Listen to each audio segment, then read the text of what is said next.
to A1R Psychic Radio, Earth's #1 psychic radio network, and watching Moonstruck TV, enlightening television. Welcome. Time for a gateway to the spirit world with Gail Moffat. Live.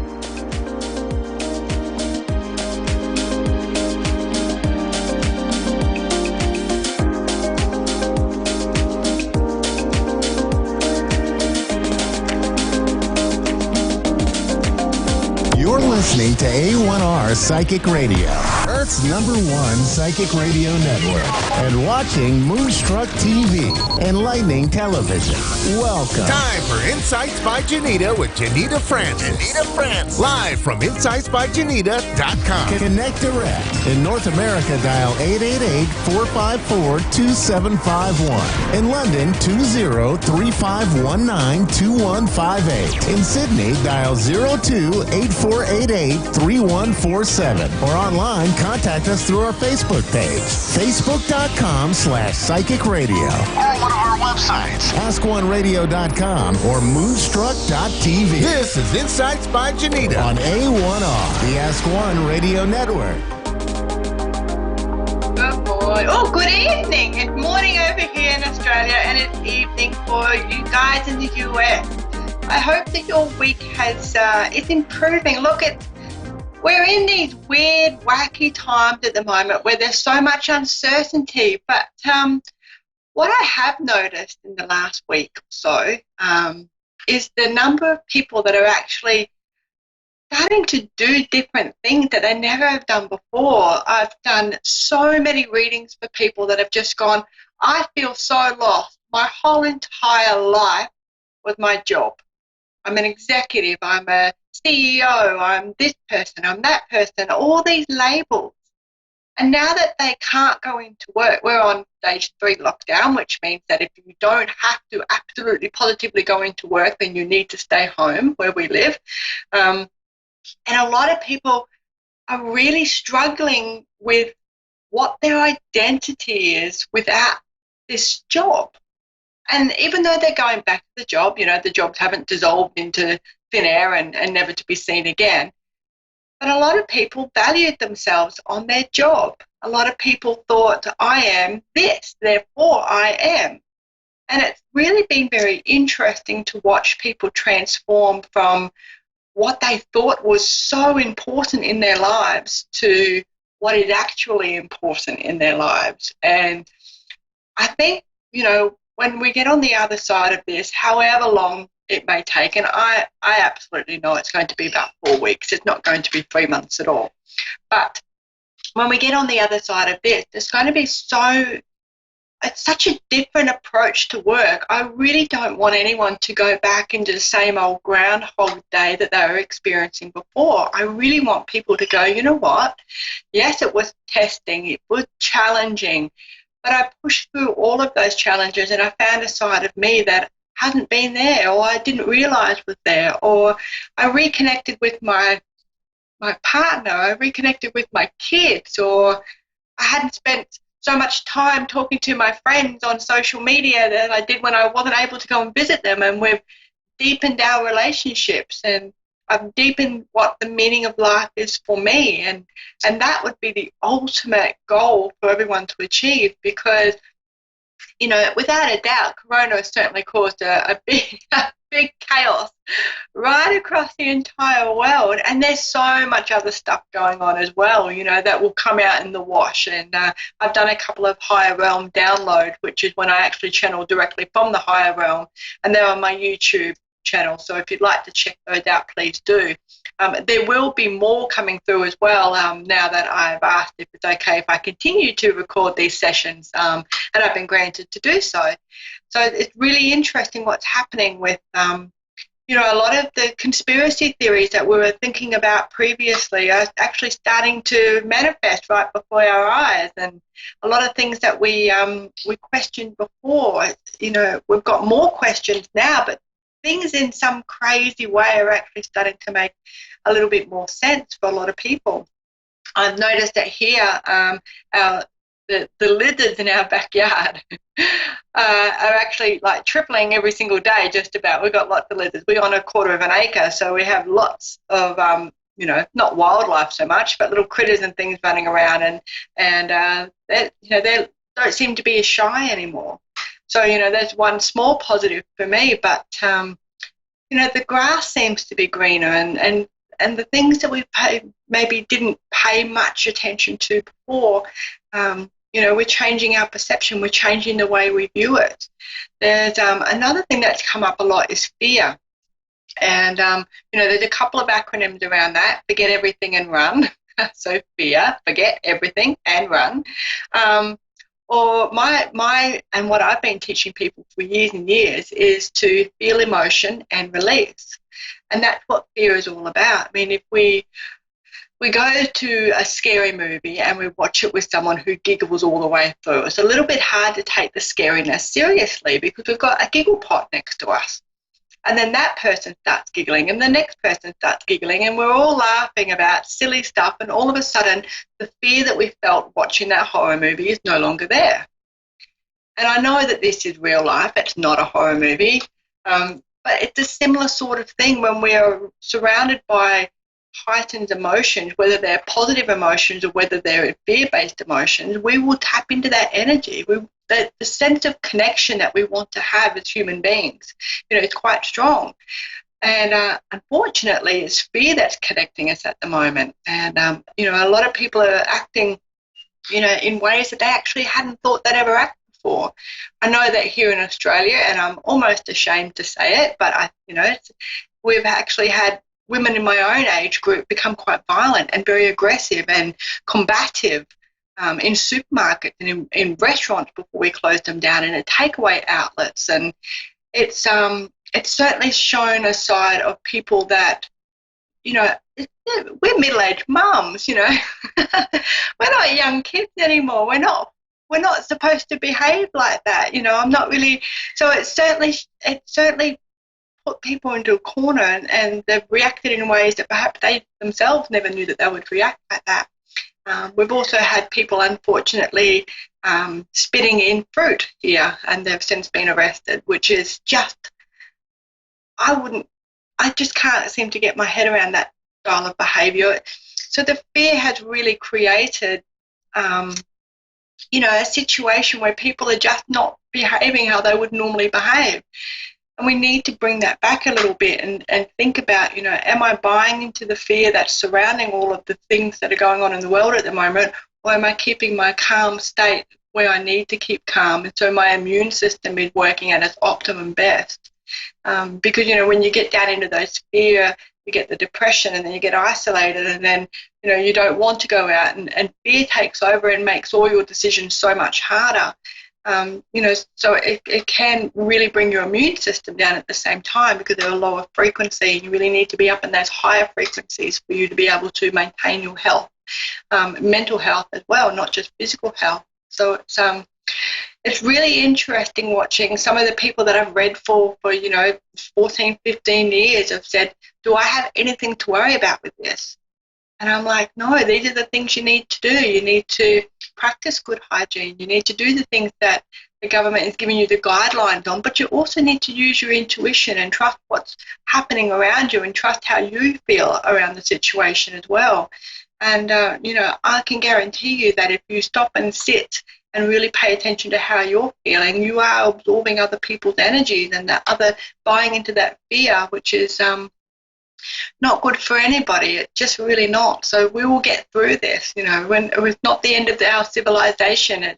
It's we did a little test on numbers here in Australia, and a flu season actually decimates more families and causes more deaths than the coronavirus. So there's a lot of hype going on, and I really urge you to try to remain as calm as possible and really have a look at researching a little bit for yourself, trusting your inner gut. We're very intuitive beings. It doesn't matter whether you're here on A1R Psychic Radio, you haven't been discovered yet, or you just get these funny little feelings. Everybody has an intuitive ability. And, now's the time for us to tap into that and see how we're actually feeling about this scenario and what's happening, as opposed to letting other people dictate those terms for us. So relationships has come up a lot too. A lot of people are strengthening relationships. A lot of relationships are starting to fall by the wayside because they've been distracted by their work, or they've been distracted by their family, or dropping the kids off, picking the kids up, taking them to school, taking them to soccer, and all those sorts of everyday things that distract people. So, if you're in a relationship that needs a bit of work, now is the time to do that. That is the perfect distraction, your relationship with your loved ones. Use this time to be able to strengthen them, to understand each other, to find new coping mechanisms, to find new ways to communicate. And, if your relationship is going from strength to strength, my husband and I personally, we've been working all the way through in our other jobs. We're very, very fortunate in that regard.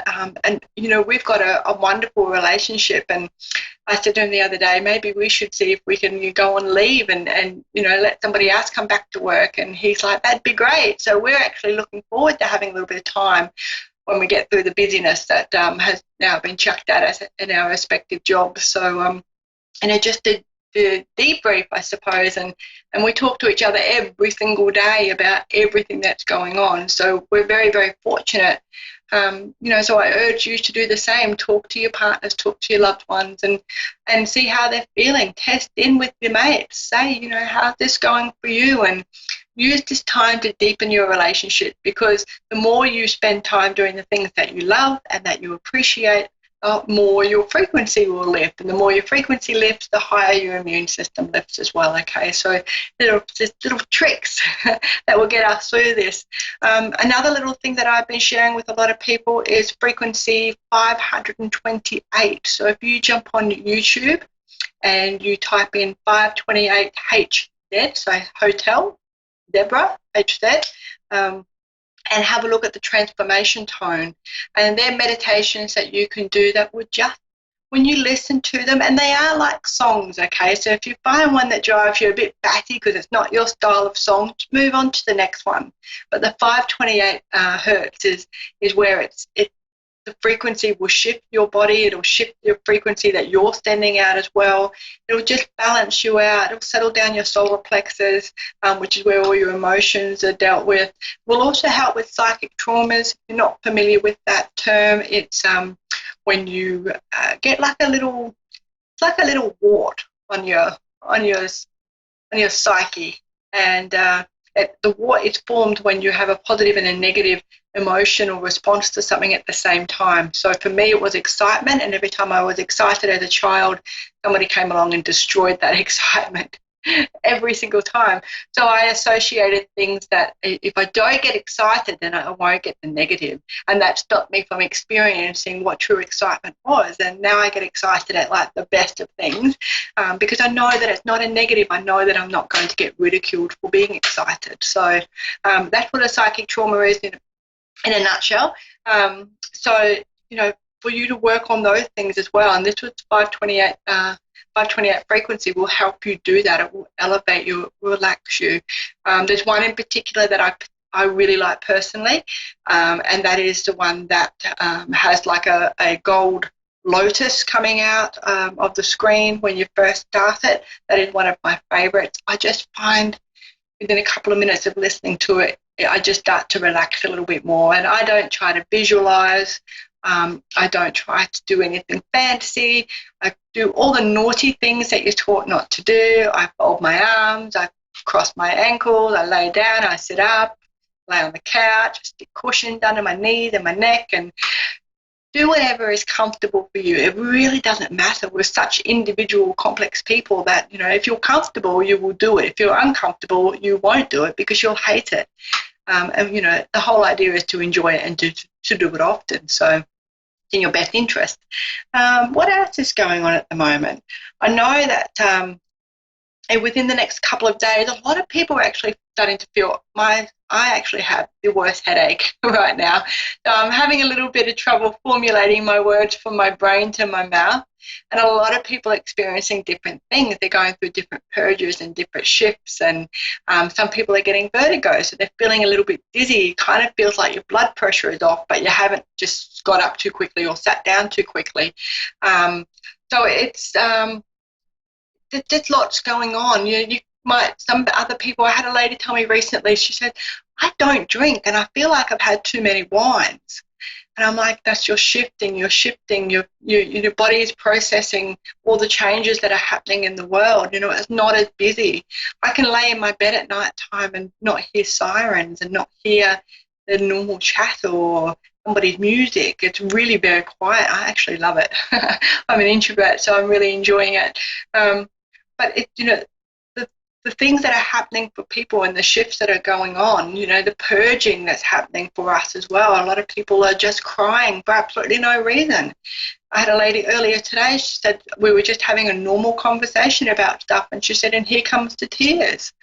And when that happens, your body is emotionally responding to things, even, if it's not as elegant and it's perhaps you're releasing in other ways, if you get my drift, then it's still a release. Don't block it. Don't stop it. Don't tell yourself not to be silly. Don't tell yourself not to cry. Allow those things to happen, because that's how we nurture ourselves and how we water our souls and how we grow from the experience as well.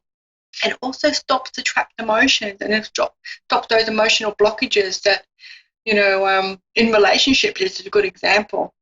If you date a couple of people that are little buggers and, then dishonest, or they do terrible things or behave in ways that, is not exactly honourable, you tend to take those experiences yourself, and you try not to make the same mistake by choosing those style of people. Or you go, oh, I've seen this before, it's a bit of a red flag. So you're using your experiences of the past to be able to impact your current decisions. But, and some people go from relationship to relationship, or they just don't go back to a relationship for a very long time because the hurt is just too much for them to process. So they stash it, they stick it in the hurt box and try not to visit it too often because it's just too difficult. So now's the time while all these things are going on to have a look and to scrutinise those times in your life and say, is this a hurt that I need to keep hanging on to? Can I get rid of the hurt and let go of all of that, but still take that lesson with me to, help me identify red flags in the future? So hibernation sabbaticals all around in this household, and I'm encouraging as many people as possible to really just take this time to learn about themselves, understand their boundaries, understand their moral compass, their ethics. If you've always wanted to look at a different religion, do it now. If you've always wanted to have a look at learning how to paint, do it now. There's lots of things that you can do. The internet we still have. Use it as often as you can, not to look up fear-based things, but to look up how to cross-stitch or how to edit videos. Or, there's so many free programs out there at the moment that you can pop on your computer and put all your family pictures together and turn it into a video and put some backing music, your favorite song or something on it. So, learn how to do those sorts of things and take this time to get the hang of ourselves and to regroup and take our breath in and start to relax a little bit more into what's happening around us. I'm doing a lot of astrology charts at the moment, so I'm doing a lot of natal chart, which is where all your planets were right at the time that you were born. That is helping people understand their 7 sub-personalities, which is your 7 planets, and that make up your natal chart, the main planets. And that has been giving people a lot of comfort as well, because they're actually able to go, right, okay, I'm going to take this time to learn about this, or learn about my North Node, which is my soul contract, what I'm here for this lifetime. Numerology has been really popular at the moment too, and I think what it is because there's a spiritual side to it, but there's also a mathematical side. So people are still trying to apply logic so they can get their head around it, so it's something tangible for them to take control of while they're doing the spiritual stuff, while they're transitioning and they're purging and they're releasing things that no longer need to be in their lives. So it's very cool. Channeled readings are something that's happening more and more for me at the moment. I take bookings in overnight, so every morning I'm greeted with bookings. So it's really very interesting. All of the A1R Psychic Radio listeners actually have a discount. So instead of $80 for their half-hour read, they get $50 for their half-hour read. So if you're interested in doing that, we're actually able to do that through video conferencing. We don't have to be in the same country. We don't even have to be in the same room. Frequency is frequency. I can shift into that anywhere we go. So if you're interested in doing that, go over to my Facebook page, Insight by Janita Francis, and send me a message through there, and we can organise that for you. When I pop the link up to this video a little bit later for tomorrow, I will also put the link for the PayPal account in there if you're interested in having that reading.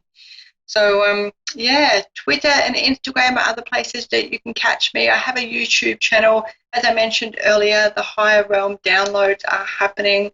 If you're not familiar with what a higher realm is, this is sort of like if you explain it in such a way that you have spirit, which is people that have been here before that have passed away. Then you have entity, which are people that have never been to Earth before, never had a human incarnation, but they are still there. They're still in spirit and soul form. And then you have the higher realm. So I tap into the higher realm as well as the spirit and the entity. So it's a lot of fun. It's a lot of fun. So check me out on YouTube if you've got some time to do that whilst you're perusing how you're going to enhance and just get the hang of yourself and enjoy learning more about yourself without all those distractions and those labels. So rightio, I think we're almost at the end of the program for this week. Thank you very much for tuning in and saying hello, listening to me as always.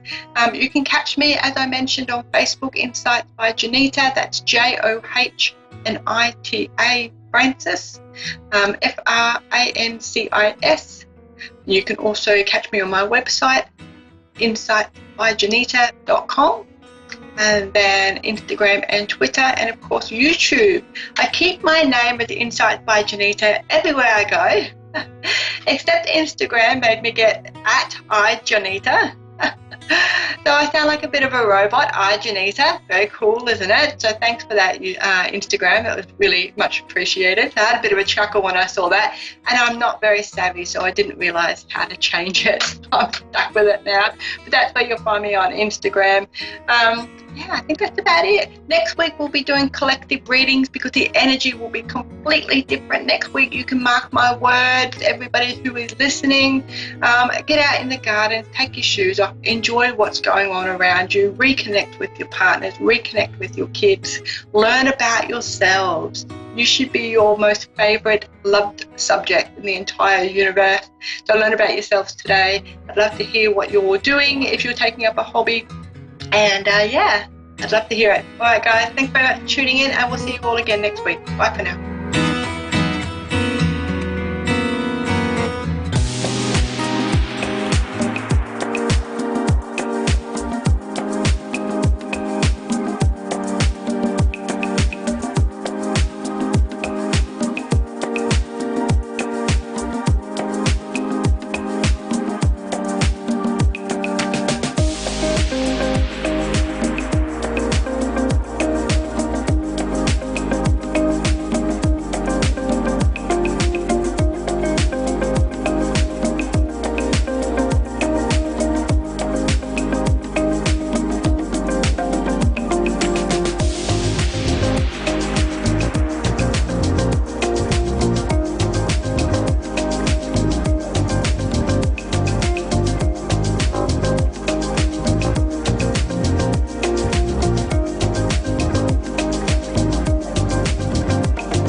To A1R are Psychic Radio, Earth's #1 psychic radio network, and watching Moonstruck TV, enlightening television.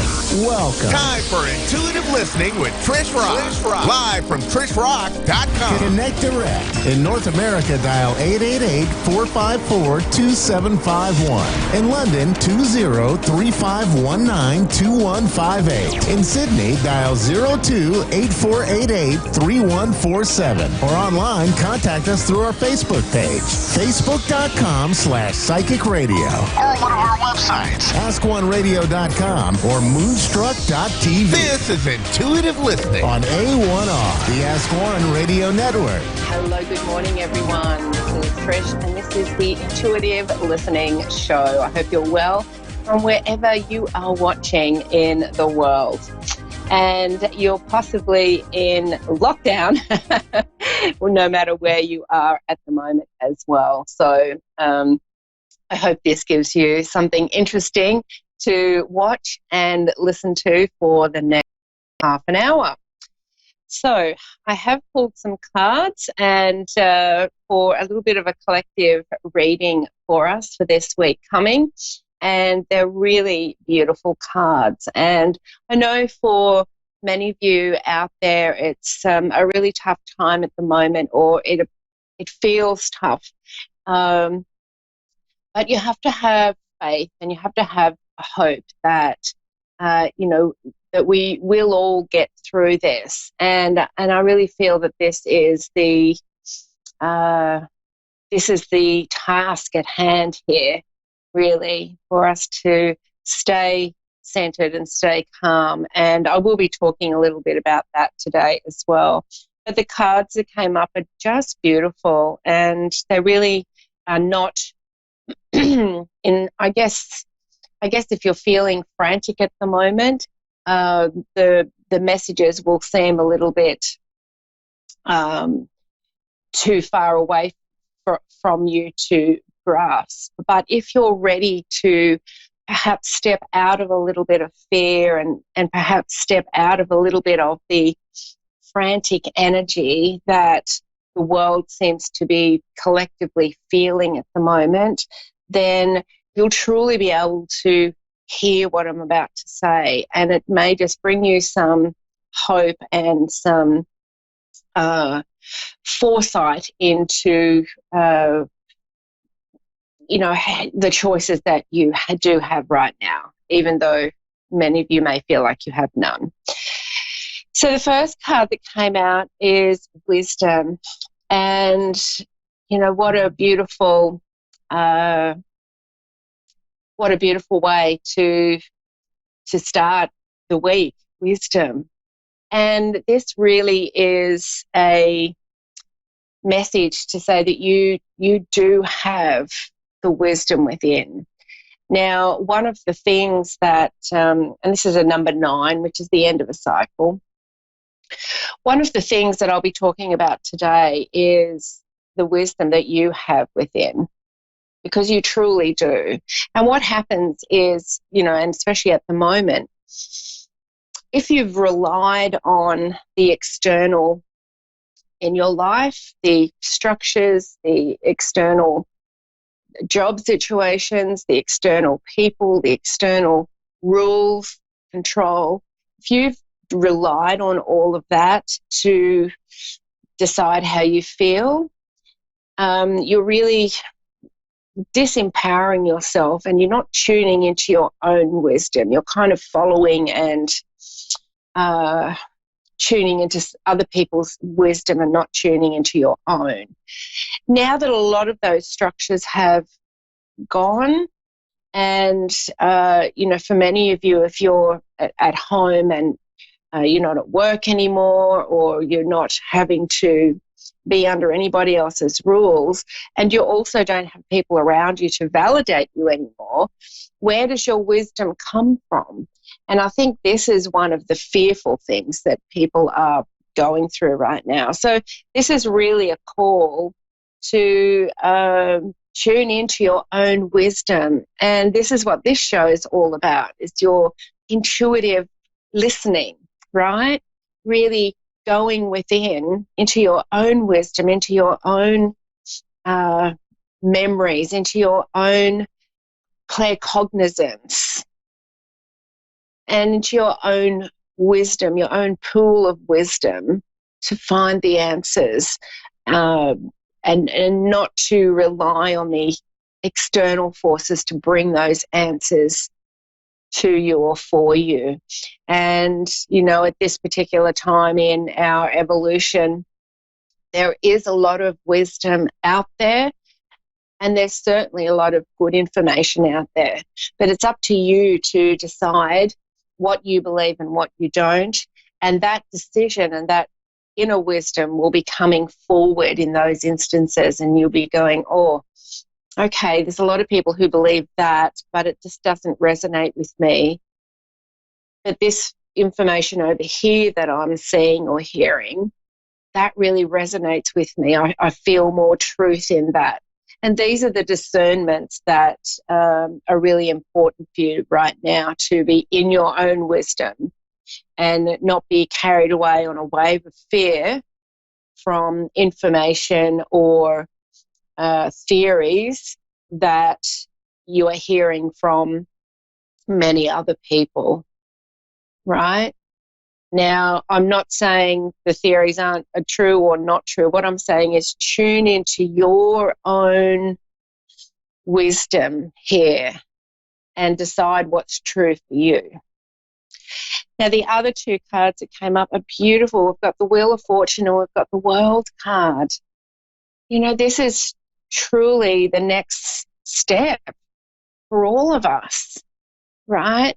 The Wheel of Fortune is turning, and we can choose to be on it, or we can choose to not tune into our inner wisdom, and we can stop that wheel from turning, right? Fear will stop everything from turning. We just get frozen in fear, yeah? And it blocks everything. And then if you're in fear and it's blocking everything, then that just creates another cycle of fear. And, you know, yes, things are a bit scary, and things are scarier for other people depending on their circumstances. However, to be in that circle of fear is not going to allow you to get on that Wheel of Fortune so that you can start attracting those things into your life that you want again. And then we've got the World card, and this really for me today is representing the whole world. The whole world is stepping into a new cycle and stepping into a new level of wisdom within itself and within each of us. And it's this wisdom that's going to carry us through. Now, I do have one other card, but I just want to talk to you today about the day and the month. So we are now in April, which is the 4th month of the year, and we are in a 4-year. So, sorry, I've got people sending me messages. So we are in a 4-year and we're in a 4-month. And 4 is about restructure. 4 is about foundations. 4 is about boundaries. And 4 is really about resetting and, you know, really getting your foundations and your stability. And I really feel that we've kind of been forced into a little bit of hibernation of sorts, right? And rather than sitting there and worrying and wondering and being in a frantic state of fear, it's a perfect time to really be with yourself, to really start writing down how you feel. Start writing down all your fears. Start writing down all of your hopes and wishes, and really get these foundations together of what you want in life. What is it that you want to feel? How do you want your life to look? And for many of you who are a bit lost and confused at the moment because, you're so used to the outside world validating you and, you finding your value from what other people are saying to you or, for instance, many people at the moment who are at home on their own without external stimulus are really not feeling good because they haven't got people around to I say make them happy, but they have always looked to other people to find happiness, to find their validation, their value, and their worth. And without that, there's the feeling of being lost. So if that's you, dive deep into who you are and try to find your value without the validation of other people around you. And this is really the opportunity that we've got right now to dive deep into who we are, into what we feel, what we think, and our inner wisdom. Dive deep into that and find our value there, because that's where it is. And we don't need other people around us to feel valuable or to feel valued or to feel lovable or to feel loved. And when you can feel that within yourself, then you lose the need for external validation. And when that happens, happiness and peace are with you no matter what is happening on the outside. And we've really been given the opportunity, especially this month, to feel this and to tune into this and to set some new foundations up for ourselves and to find our value, to find our worth within ourselves and really not need the validation of other people. We're really being called on to believe in ourselves again, right? And this is the perfect space to do that, to really start believing in you again.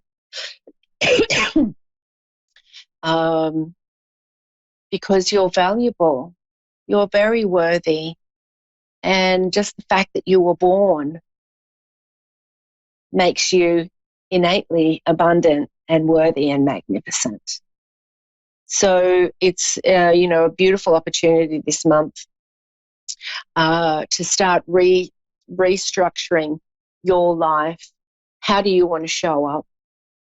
How, what is it that you're being called to do? Now, for a lot of people, as we are now being all pushed up to the fifth dimension, it's uncomfortable for a lot of people who have been in the third dimension all this time. But for many people who are working in the spiritual field or have been starting to tune into their intuitive abilities, it's really ramping up. And many of you have got abilities now that are really they're calling you, right? All your clairs, your claircognizance, your clairsentience, your clairvoyance, clairaudience, they're all heightening. So what do you do with that? Take this time to tune into it. Write down what you're experiencing. Find somebody to, talk to about it. Join communities where there is that conversation. Come over to my page at Trish Rock Transformation on Facebook. Come and join my page, because we have these conversations and you're around people who are also experiencing these shifts, and it just allows you to start believing in yourself a little bit more and your abilities.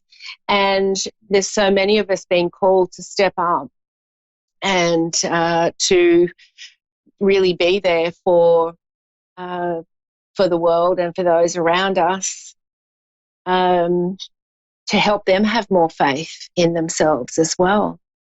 So listen to those callings in the next 3 or 4 weeks over this month. Listen to what you're being called to do and trust that. Just take each action step at a time.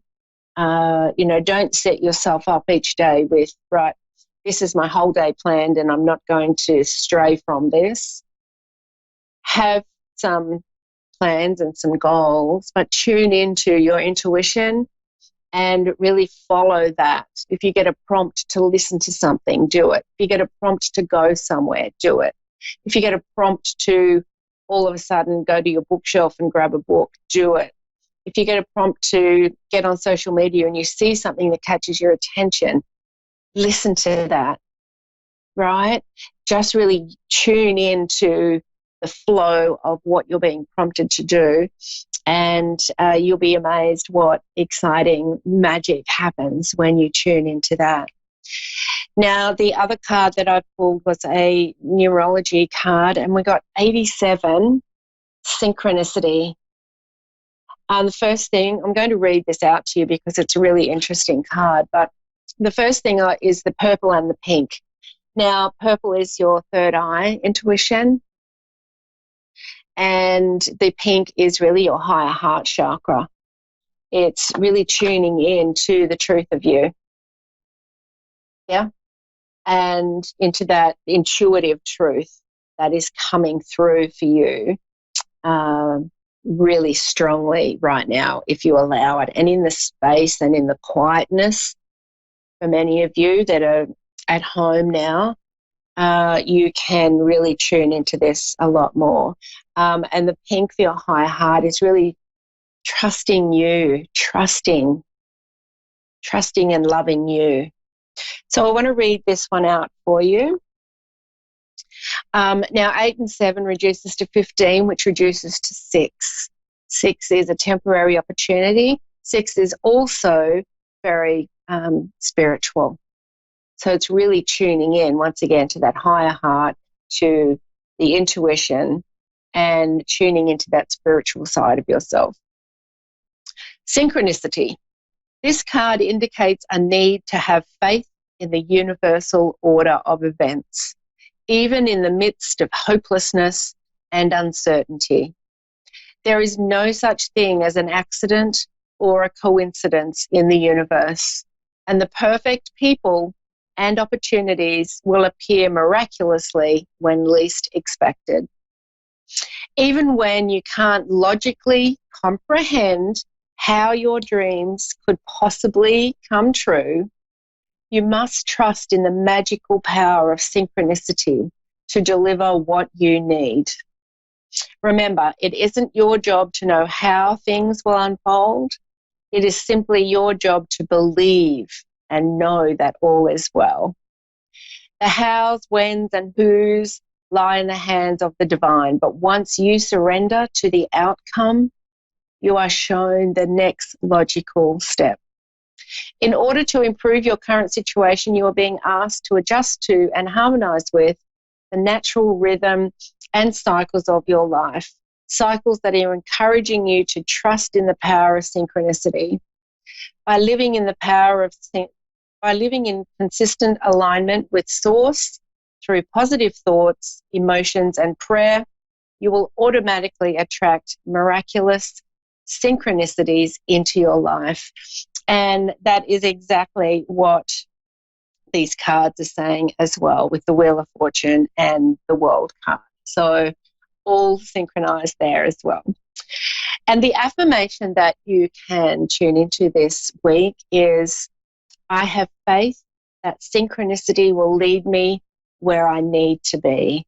And this comes back down to you really trusting and tuning in, getting silent, getting quiet, and tuning into that other part of yourself that has been blocked out from busyness, from the external. If you don't meditate, I would really recommend that you start meditating this month. Even 15 minutes a day can truly help. I've got lots of amazing meditations on my website at trishrock.com, and also on my YouTube channel at Trish Rock. So, and there's so many different meditations. And once again, use your instincts, use your intuitive instincts to look up Spotify, look up YouTube, look up or Google, right, meditation, and see what comes up for you, and click on the one that feels right for you at this time, because it will be the right one. Don't overthink it. Go with the feeling. And, this will really help you this month to create some new foundations. And if you can create a new foundation of these different habits, right, of meditating is a great habit to be into.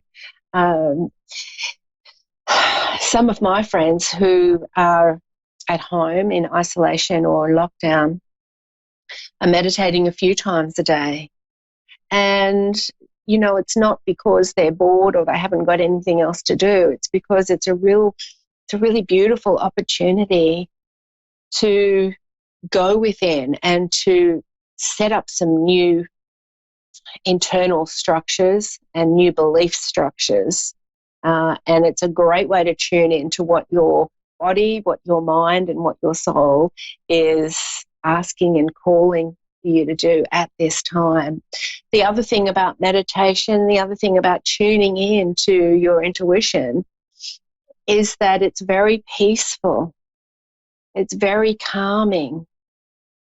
And, often, and this is probably true for many of you listening, if you're not working at the moment, if wherever you were working is closed down and you're at home, if you're used to that busyness, that hustle and the bustle, sitting at home and in the quietness is going to be really different for you, right?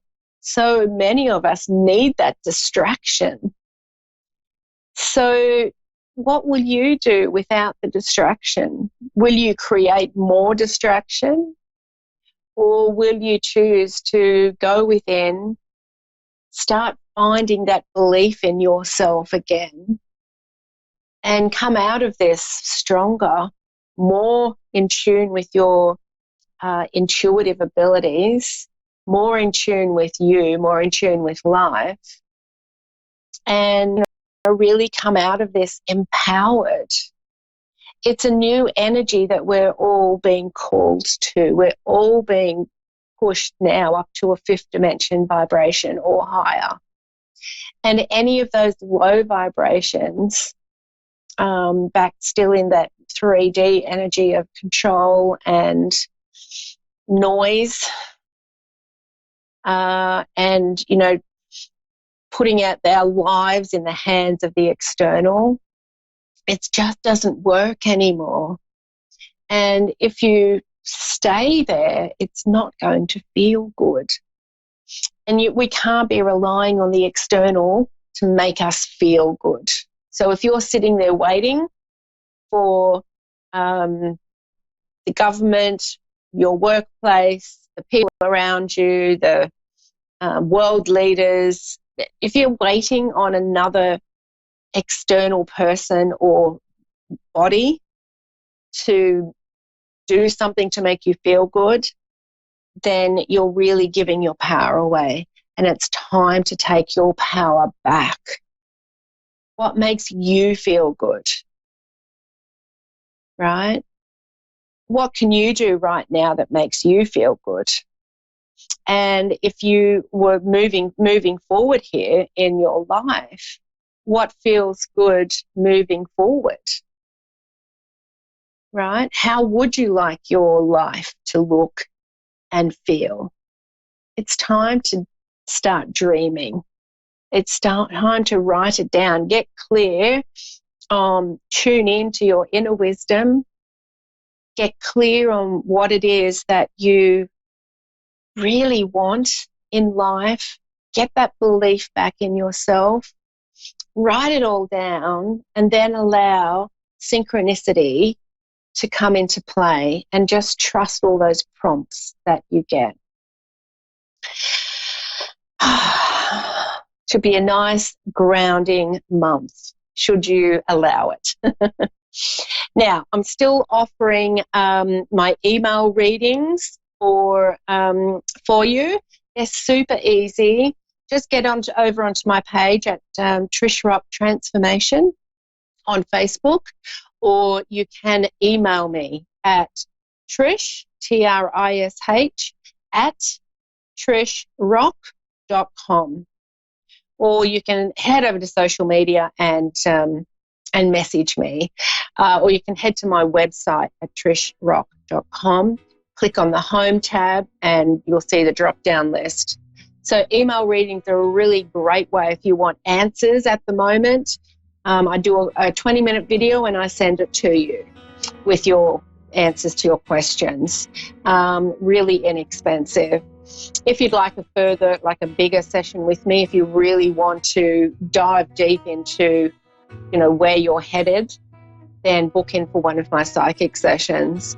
And I've also got a new 6-week mentoring program called Prosperity and Purpose. And so if you listening today are really starting to tune in to your purpose, into your intuitive gifts, and you know that there's more for you and you're having this really big calling, this is the program for you, and I would love to invite you into that. So the best place, head over to my page on Facebook, Trish Rock Transformation, and like the page, and you'll see all the information there.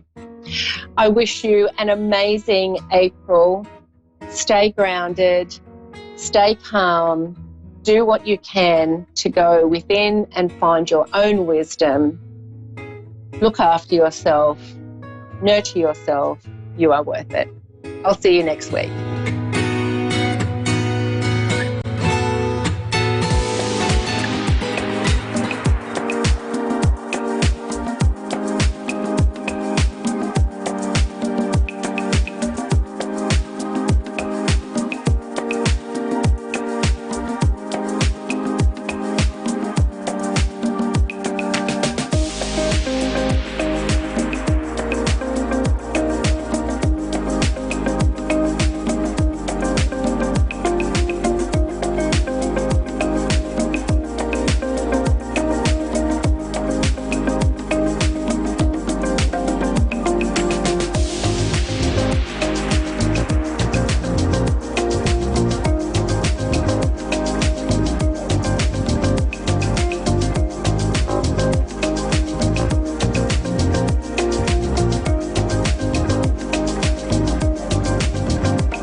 listening to A1R Psychic Radio, Earth's #1 psychic radio network, and watching Moonstruck TV, enlightening television.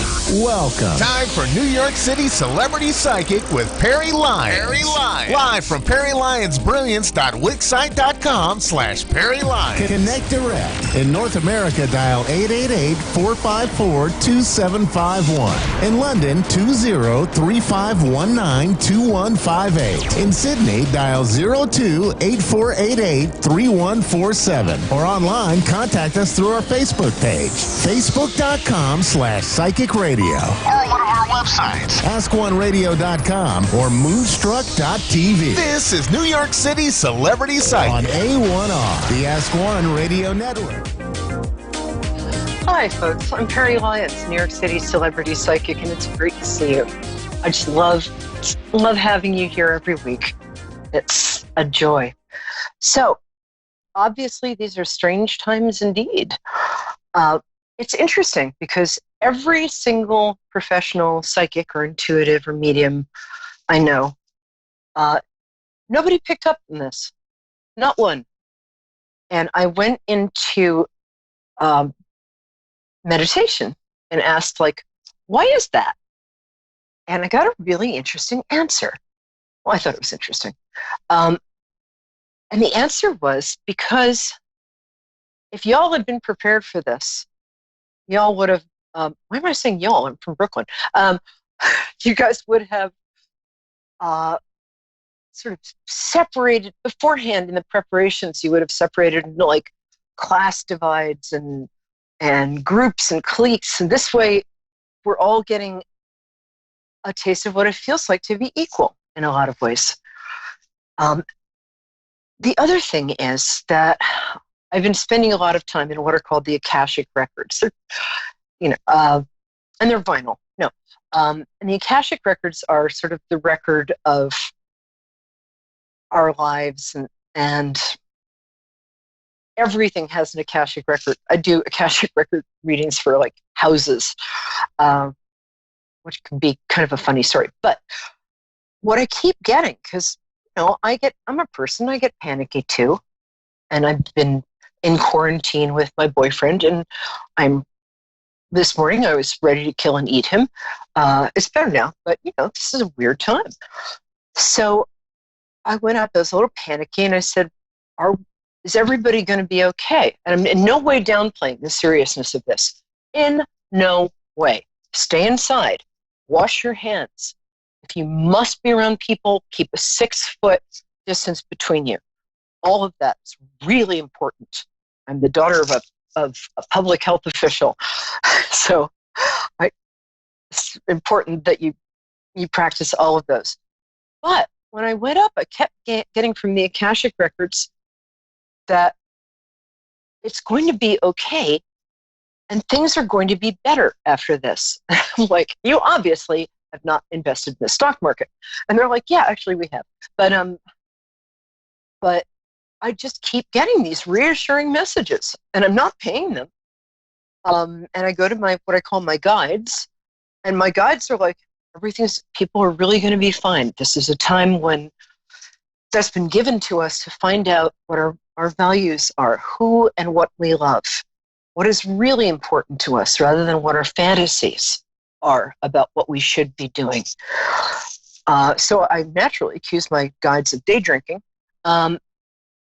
But I know this is a hard time for everybody. Oh, we have Christine in Ontario. I love people from Ontario. Give me one more minute, Christine. Just hang out because I really want to talk to you. I've got something to tell you. Anyway, so what I want you to know is that, I'm a New Yorker. We're not optimists. But still, whenever I go to my guides or I go into the place where I get information from, which is Trader Joe's, I keep getting the same things. And what I get told to do and what I'm going to pass on to you guys is that this is a time to, maybe get a meditation app, learn meditation, spend time with your kids, whether you want to or not. a lot of people are in the homeschooling thing are learning that they're terrific teachers. Have some patience. It's going to be okay. By November, we're all going to be fine again. We're going to have slowed down a bit. And we're also going to have the opportunity for people to be recognized for who they are and what they are and what they give to the world just naturally in their existence, rather than how famous they are, how well dressed they are. Because honestly, I've been wearing the same thing for 2 weeks. No, I haven't, but it feels like it. It's going to be a better time. And I'm not saying that in a Pollyanna way. I'm saying that in a I was really surprised to keep getting told that. And before we get to my lovely Ontario buddy, I just want to say this show is dedicated to all the medical workers everywhere who are heroes.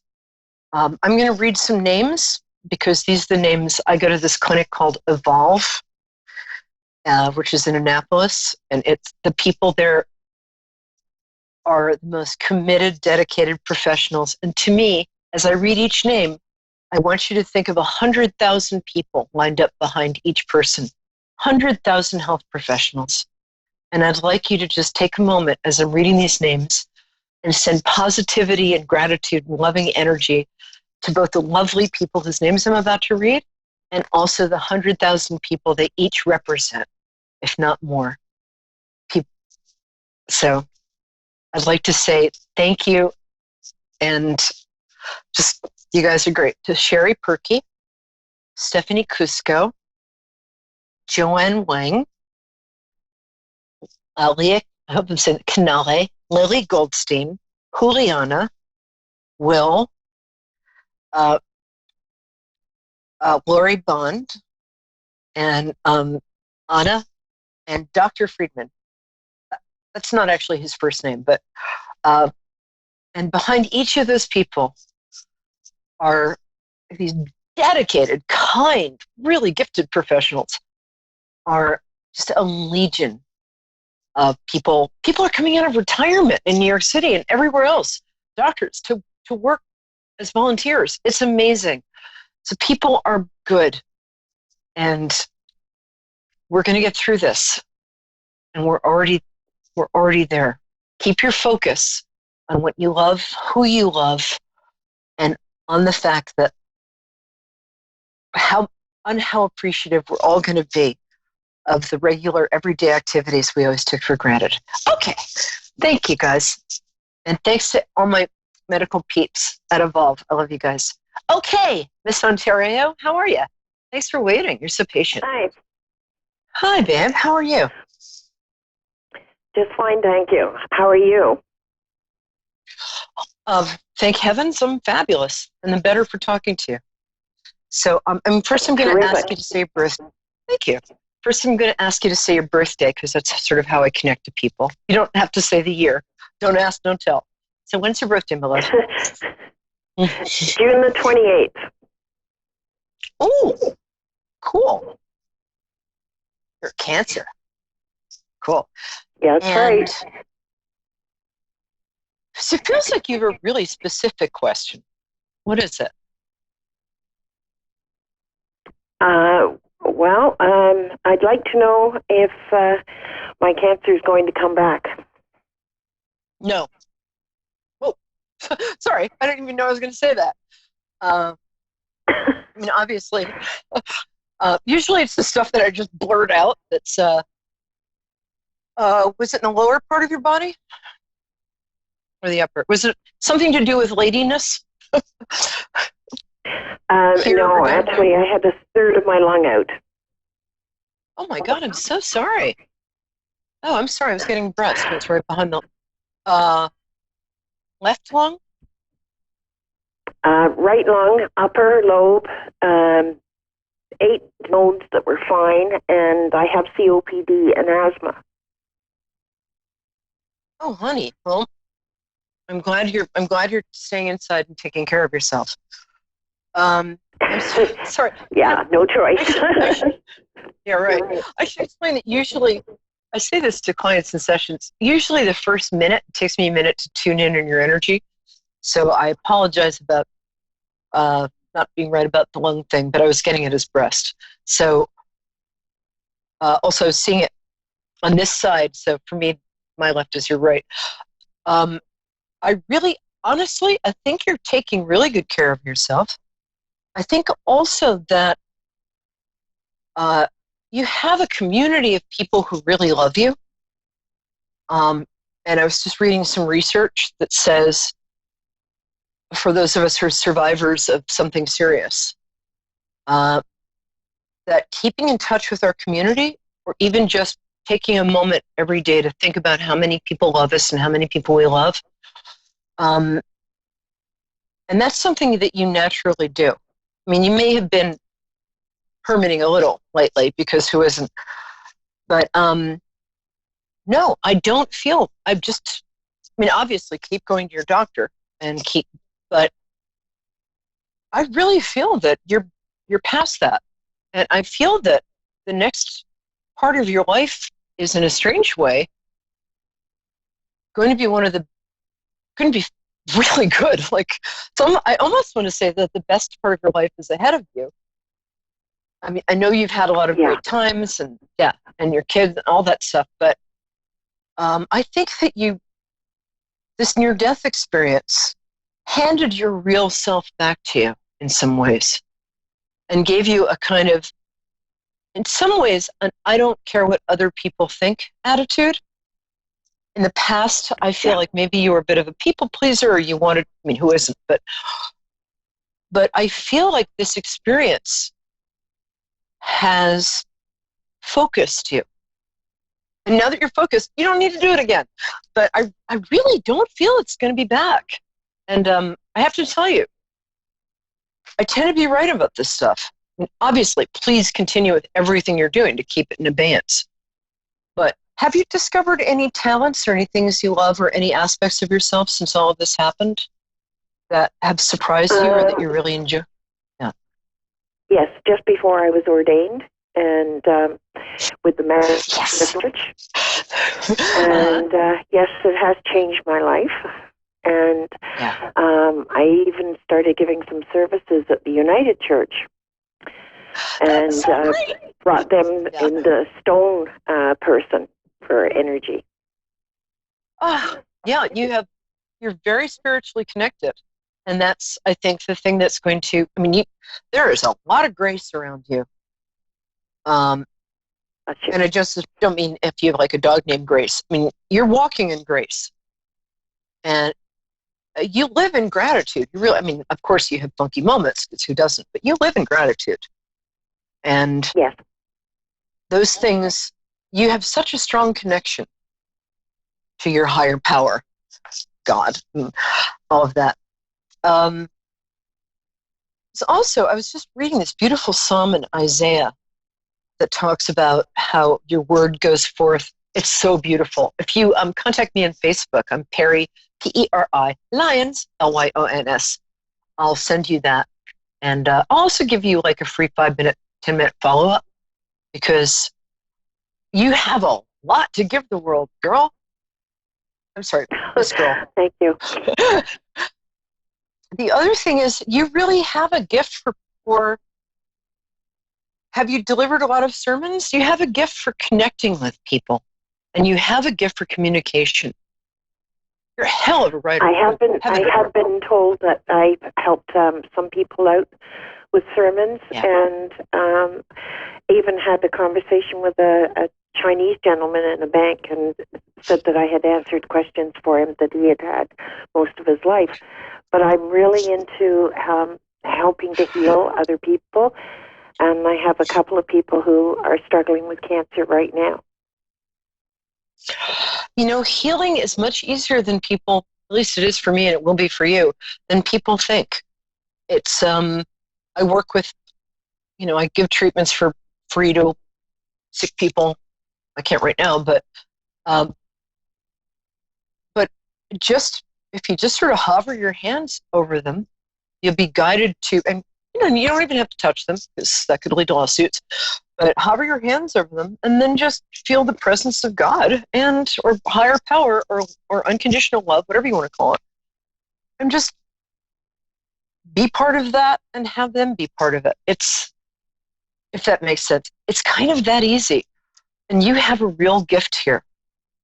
So please keep in touch with me because you've got the best part of your life. You have the sermons that you deliver and just the everyday ministry of you being you.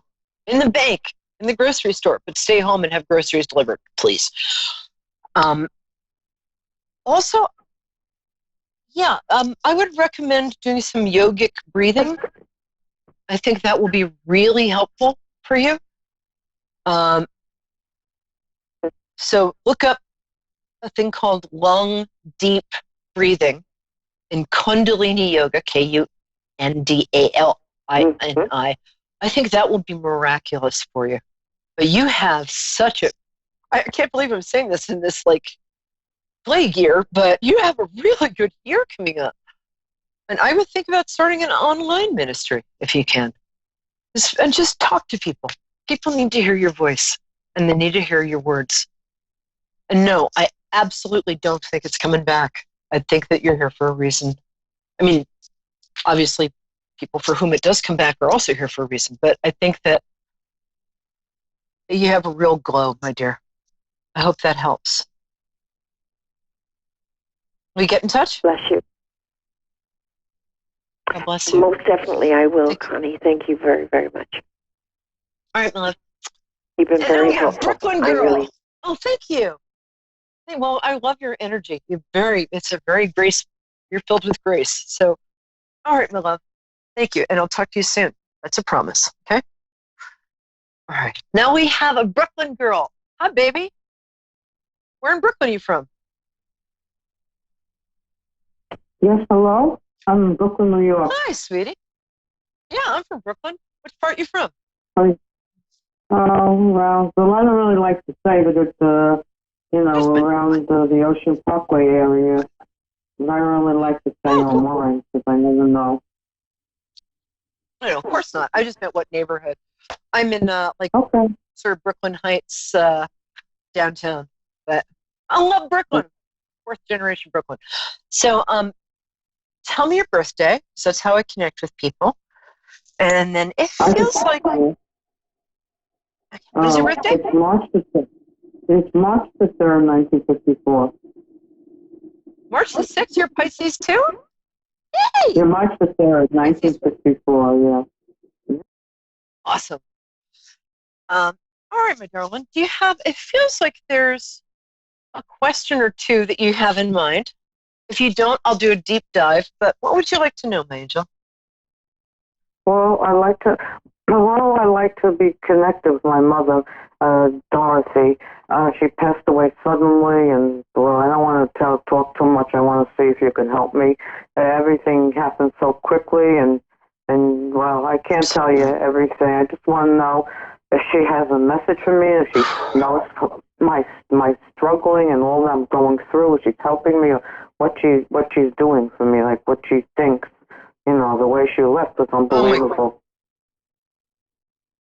It was like 1 minute totally here, and then the next minute, oh my God. Did she have an old, I'm not saying her name is Thelma, but did she have like a really pretty old-fashioned name? I don't want to say Thelma because that's not it. But... Dorothy. There you go. Dorothy. Yeah. It's from the same era. And she was, oh my God, I love her energy. She's so fun. Did she have dark hair? No, maybe she has blonde hair. She had blonde hair? Oh, was she originally dark? Okay, that's all right. Well, maybe I'm getting somebody she's hanging out with. Sorry, mediumship on demand is a little hard, but I'm going to do it. Okay, Dorothy, hang out. I feel like she was a little on the petite side and a little curvy. Is that correct? Petite, you said? Well, like 5'4". Yeah. No, she was only 4'11". You're a psychic, so don't you know? You know what I mean? Well, if I said petite, did you say 4'11" or 5'11"? No, 4'11". What did you say? You're asking me a 4'11". Yeah, lot I of said questions. petite.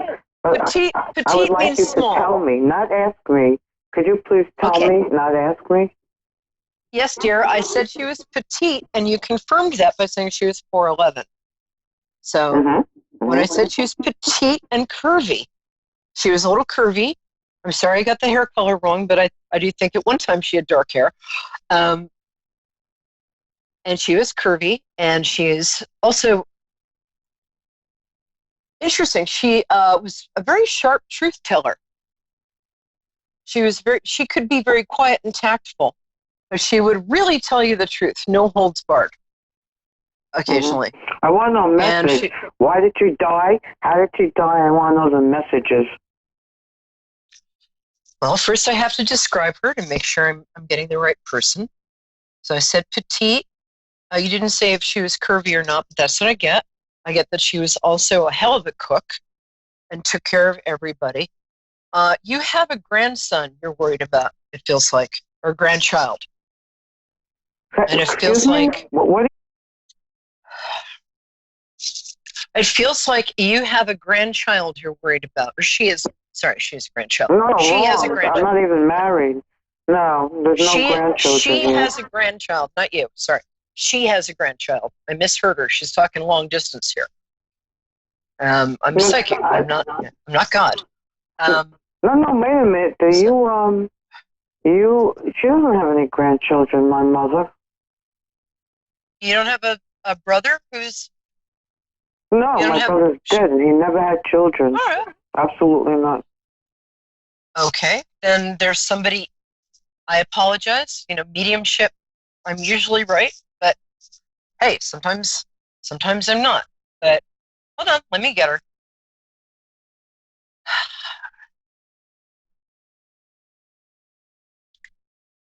What is this? Okay, not grandchild. Hold on. One thing there were two, I'm sorry, there were two things she used to nag you about. I think she used to nag you about your appearance a bit. I don't mean nag in a bad way. I mean, she would offer constructive, she wanted you to look a certain way. So that was something she would tell you a lot. But what she really wants you to do right now is she wants you to get married. And she wants you to, or be with somebody. She also wants you to talk to her because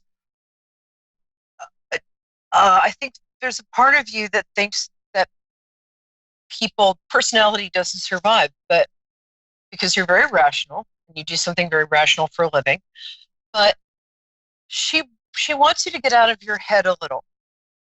And she would like if you just checked in with her every day. Talk to her as if she's there, because she is. She was as surprised as anybody why she died. It was her time.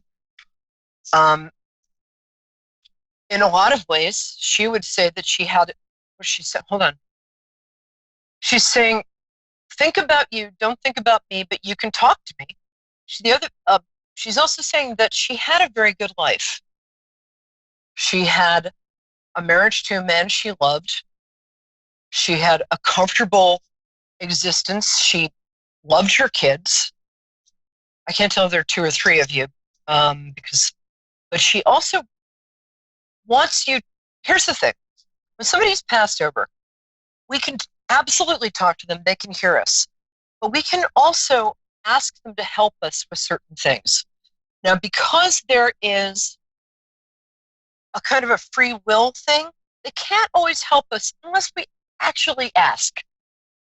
They can help us in life and death situations without us asking, but they can help us in just regular stuff, but we have to ask for their help.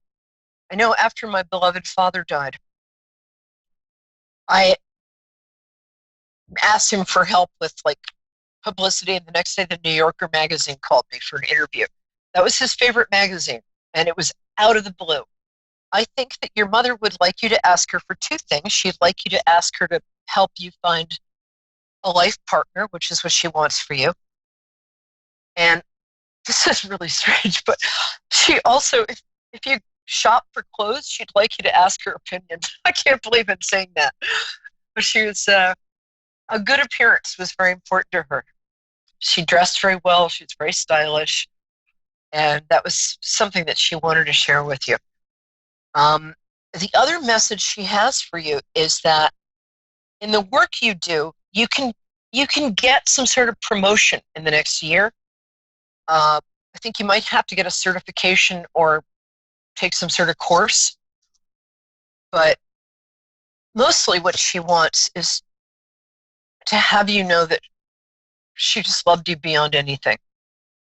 And she wasn't the sort of person who would say, "Oh, I love you, I love you, I love you." I mean, she did, but she showed it in her actions, what she did for you, and how patient and loving she was with you and your brother. I'm not sure if you have another sister or not. That's a little strange. All right, let that go. But she, what she mostly wants is for you to be happy, and for you to. You're very smart. You're very rational. I've got 10 seconds. I'm going to say this fast. She'd like you to get out of your head a bit and have some more fun, and maybe attend services occasionally. So that's all I got, my love. And I'll see you all next week, 9 p.m., Moonstruck. And bless you, my dear. If you have any more questions, feel free to reach out. This is Perry Lyons, New York City Celebrity Psychic, thanking you all for being here. It's a joy to be with you. Thanks to both my callers. And wash your hands, everybody, and stay indoors. It's going to be okay. All right. Love you. See you next week.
Listening to A1R Psychic Radio, Earth's #1 psychic radio network, and watching Moonstruck TV and Lightning Television. Welcome. Time for Angel Guidance by Lisa Shore. Live from PureLoveEnergy.com. Connect direct. In North America, dial 888-454-2751. In London, 20-3519-2158. In Sydney, dial 02-8488-3147. Or online, contact us through our Facebook page, facebook.com/psychic radio. Or one of our websites, AskOneRadio.com or Moonstruck.tv. This is Angel Guidance on A1R, the Ask One Radio Network. Hi, everybody. My name is Lisa. This is my show, Angel Guidance by Lisa. And I'm so grateful that you're here today. And I just wanted to share a little bit about myself and then chat with you a minute. And we're going to do something together, and then I'll take a caller. So my role in the world right now, and has been for a while, is that of a healer. And when I say healer, I don't mean doctor or psychiatrist or even a counselor. What I mean is I'm an energetic healer. And why is that important? Well, we are all made of energy. We look solid, we vibrate really fast, but we're really energy. And science shows that. I'm, not just saying that. That's a proven fact. We are energy. So this energy can be shaped really easily by your surroundings, like by your what you watch on TV. And right now, there's a lot of fear, a on television. So when you turn on the TV or the radio, or you're listening something on YouTube or on the internet, they're going to be talking about what's going on in the world. And right now, what's going on in the world is a total transformation of humanity, really. Things will not go back to the way they were before. And that doesn't mean that's bad. Actually, it could be very good. And so a lot of how you view the world is through the lens of your attitude, your mindset, and your energy. So it's important that you keep your energy protected and cleansed and grounded. And what that does is it helps you function with some kind of peace of mind. It helps you move through life without reacting to everything, but actually being able to take some kind of responsibility and have some control over what's going on in your world. So with energy, and with us being energy, and the world is energy, and everything's buzzing and vibrating, it's really easy to slide into that negativity that you notice that people are talking about. Maybe people are complaining about losing their job, or maybe they're talking about this person and that person who's sick, and maybe they don't know them personally, but they know someone sick and they keep talking about it. I will tell you what I'm doing right now. So I'm aware of what's going on in the world, and I actually allocate a little bit of time every day to tune into that and to understand what's happening, because I feel like that's a responsible thing to do. But I don't immerse myself in this information 24 hours a day, 7 days a week. Okay. I find out some information. I find out information because I'm a responsible person for members of my family. I like to know what's happening, but I'm looking at all this as an observer, and I'm not looking at it as someone who's emotionally invested in what's happening around me. Now, what does that mean? Well, I don't get caught up in the fear of what's going on in the world right now, because there's no reason to. Okay, there's no reason to buy into the fear. There's no reason to step into that feeling of what someone else may be noticing and reacting to. So when people start talking about people who are sick, or there's a whole group of people talking about people who are coming down with symptoms and they must have this, and I want you to remove yourself from that situation. I want you to observe it and go, okay, thank you. That's interesting. You think that and feel that. Now I'm going to step over here back in my space, and I'm going to align myself with my truth. So what's your truth? Well, have you ever thought about that? Have you ever thought about that? A truth would be like, for me, I believe everything works for my good and in my favor. That truth stands by me 100% of the time. So even though this is going on in the world, I don't abandon that truth, that belief. I believe I'm always protected and guided. That truth remains the same, 100%, now and forever. And when you are deeply rooted in your beliefs, life and energy will respond to that. Okay, so if you're putting out an energy of faith and trust and hope and love, that's how you'll see your world around you. Okay, energetically, you're going to pull that in. Now, there are circumstances where people need a little help to get into that state of being, and I am a person who helps people do that. I help people shift their energy, and I do it through something called Reiki healing. I do it through many things, but Reiki healing is the primary structure of healing that I use. And so I want to invite you, if you feel anxious, stressed out, like you don't have a place to really feel comfortable, check out my group page. It's completely free. It's called Reiki Live, REIKILIVE, exclamation point, Reiki Live. What that means is twice a week and maybe more, I give Reiki, I give you healing energy to shift your frequency. So you start to feel more peaceful, aligned, grounded, and energetically put back together. I talk about this and I accept this because I know what results people get. People feel results from these sessions, even though you're not in my healing room, even though you may be halfway around the world. For me, energy doesn't know any boundaries of time or space. It transcends all of that. So if you accept healing from me, then you will automatically get that when you join me on my Facebook Lives. You'll get exactly what you need. It will help you shift. I invite you to try it. I invite you to see what people are talking about. So what do people talk about? They talk about how they have a sense of peace and clarity and relaxation after a session.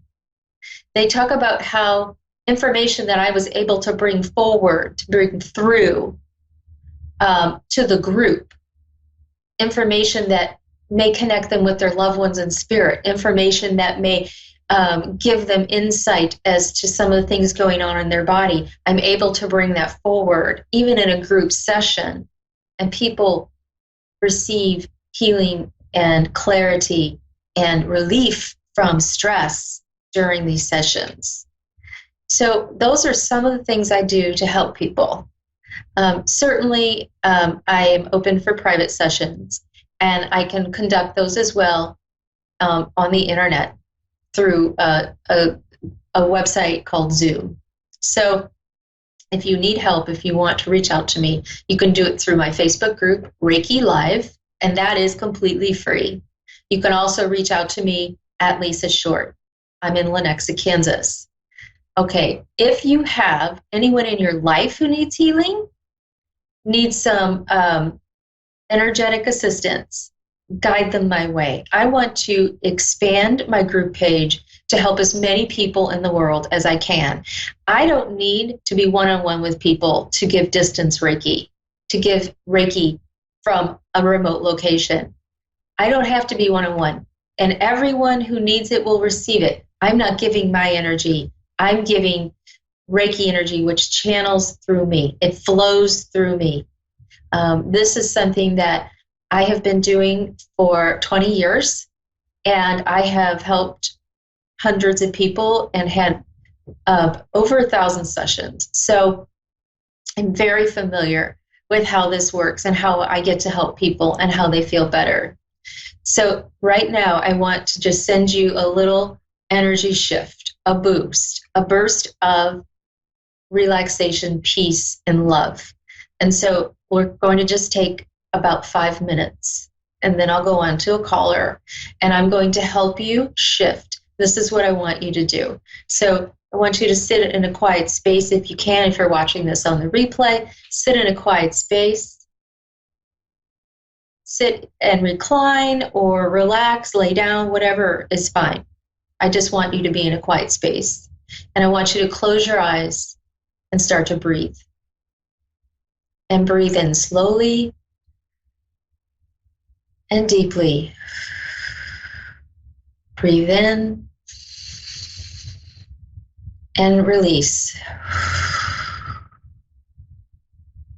And as you breathe in, I want you to intend that you are receiving healing light and be thankful for that. So just be grateful that you are receiving healing light.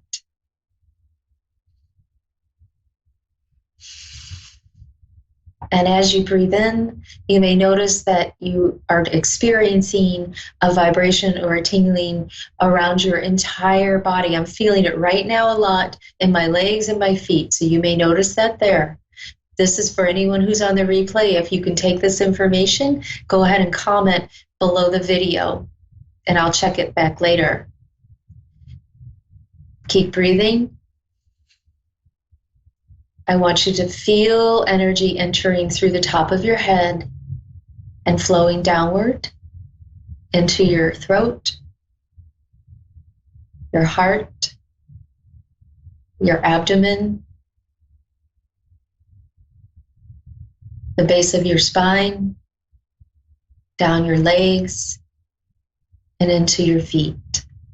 This energy is a beautiful golden light. And as it flows throughout your body and saturates all places and pieces and parts of you, your energy is being attuned to the highest spiritual frequency. This golden light represents all that's good and 100% love. Feel this light expand and flow throughout you, and this is a shift for you. This is a alignment with your highest good, with your higher self. And so as you feel this shift, take a deep breath in and release. You may start to feel getting heavier, like you're relaxing, like you're getting heavy, like your legs are getting heavy. Some of you may notice a vibration in your hands. You may notice heat in the palms of your hands. And that's okay too. I'm noticing a vibration and a movement in the throat chakra. Somebody is releasing an issue right there. It could be some kind of coughing. It could be also a sore throat or something going on there that's being released right now. Keep breathing.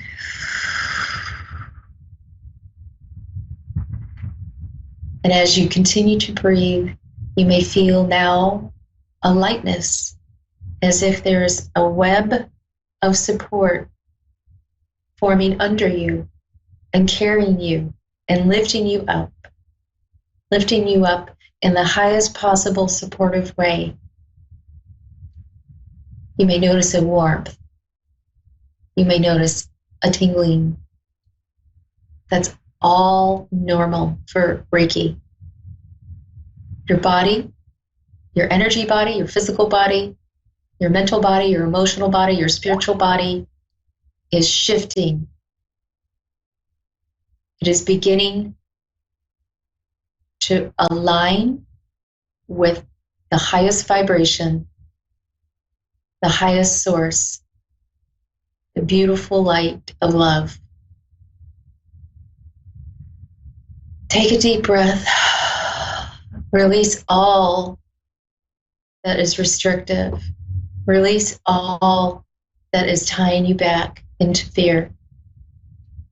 Release it and align with love.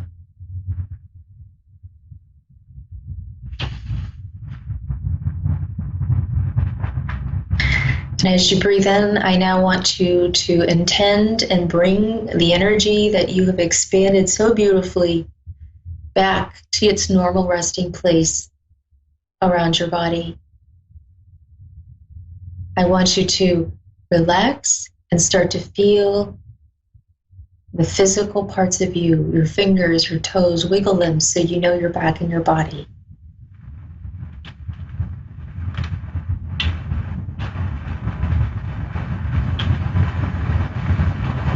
When you're ready, you can open your eyes.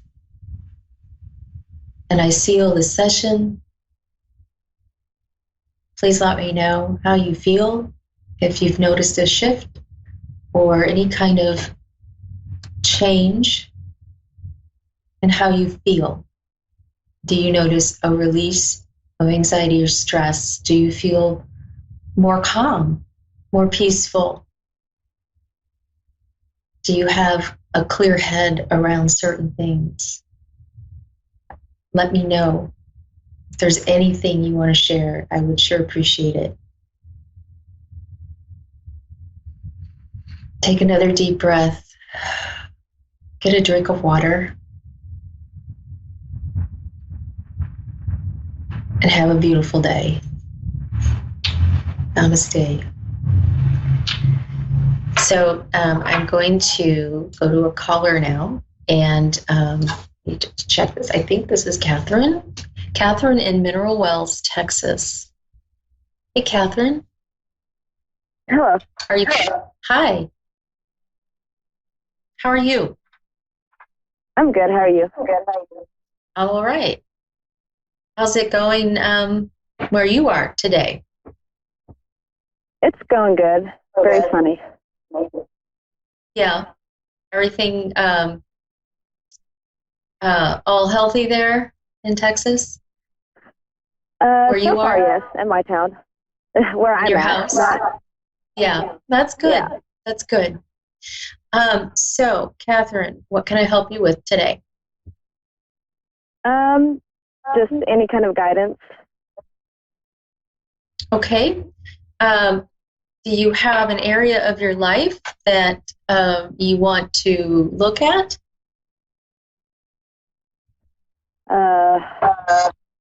Not really. Kind of lost on that one. So everything's, if there was an area in your life that you would like to make change or shift or work on, what would come to mind? What would be the first thing? Probably like family and career. Family and career? Okay. Okay, so I know there's a lot of people who aren't working right now because of everything that's going on. Are you connected to, I feel like you have a job, is that related to food or food service or a restaurant, something like that? No, I just got a job today at the nursing home. Nursing, do you do food service there? Housekeeping. Okay. Let me take a look and see. Okay. Oh, so I do see a change for you this summer, which is actually not that far away. I see a change in work. All right. Let me take a look. It looks like it'd be good. What I mean is a change. It looks like there will be an increase of income for you. The income will be related to your job. It will be related to your career. It's going to, what I feel like is you need to be pushed a little bit to move forward with this. Is there something you're working on that would get you to the next level of pay? Or is there some certification or, I don't know, something that can give you that next step? I'm a medical assistant, but I keep having trouble finding a job. I think that as far as finding a job, those positions are going to open up. I don't feel like you're going after all of this that's going on right now, after, I would say June going into that month, that's where you're going to find a place of employment. It feels like there's going to be some type of connection as well with this place to bettering or improving yourself in the job.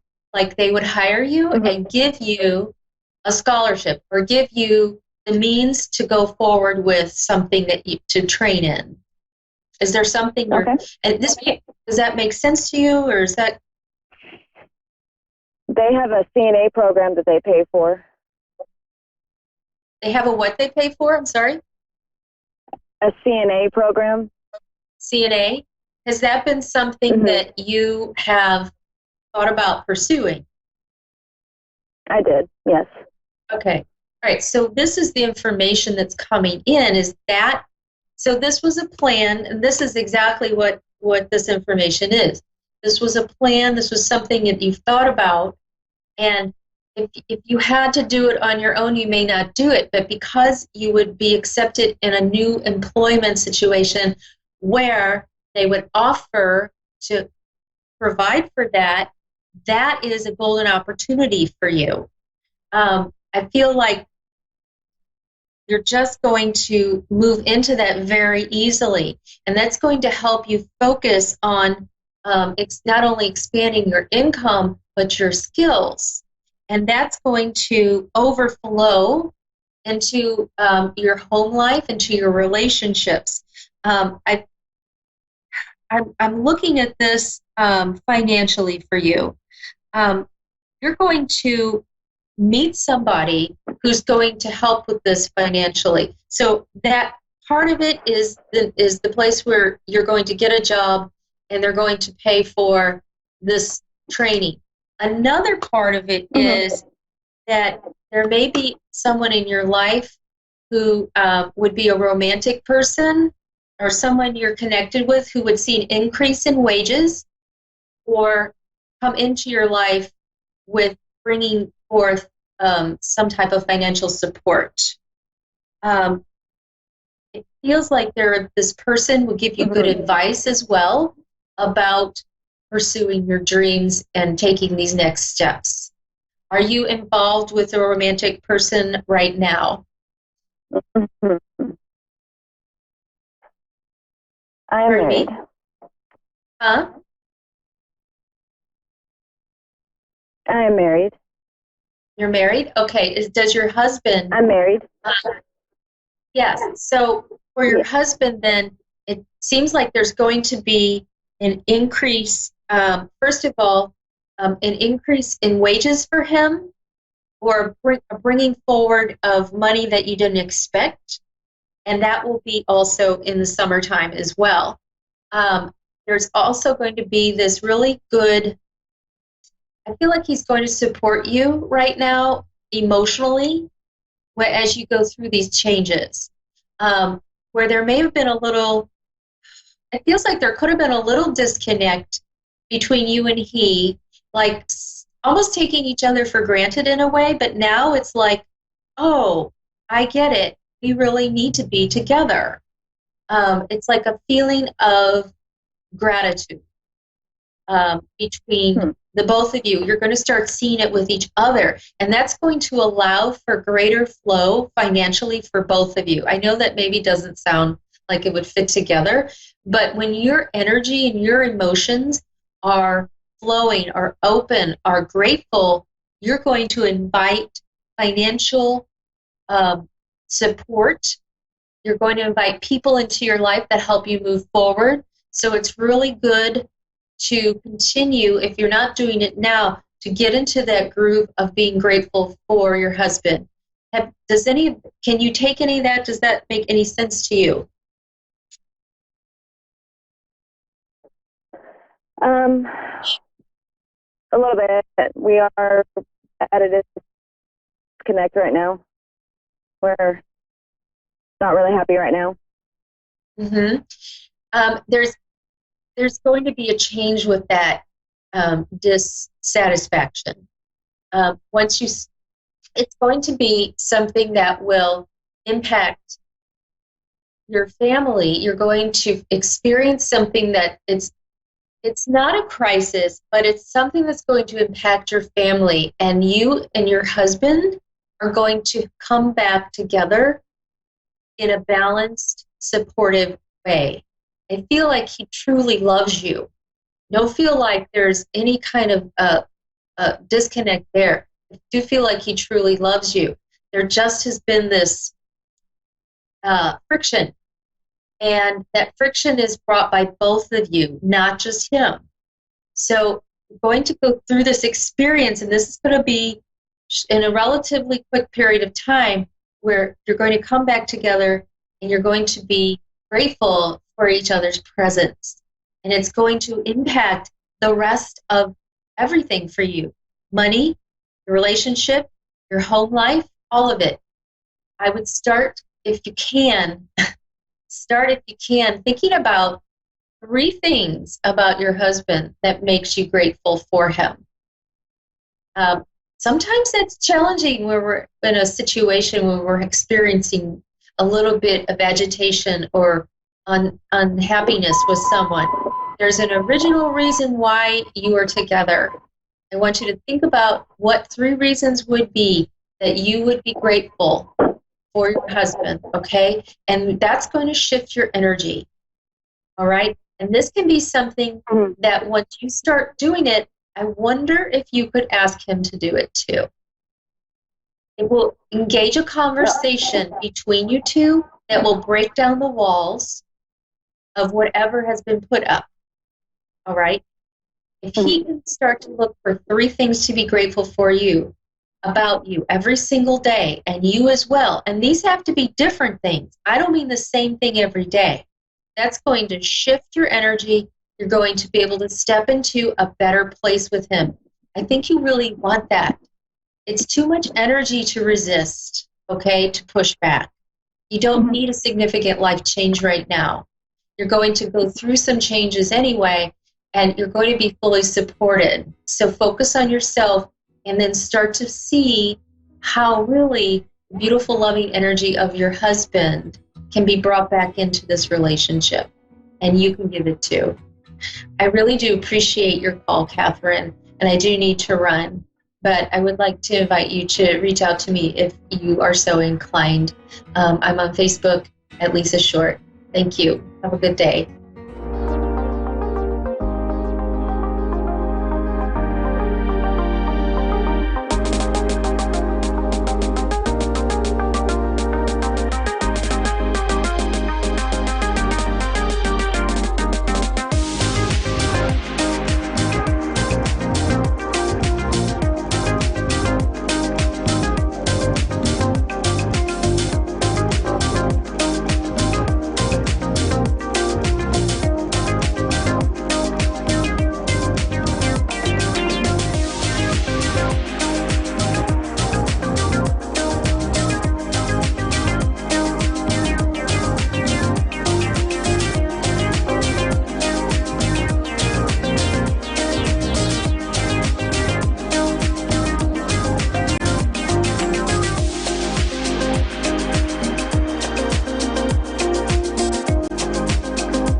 Listening to A1R Psychic Radio, Earth's #1 psychic radio network, and watching Moonstruck TV, enlightening television.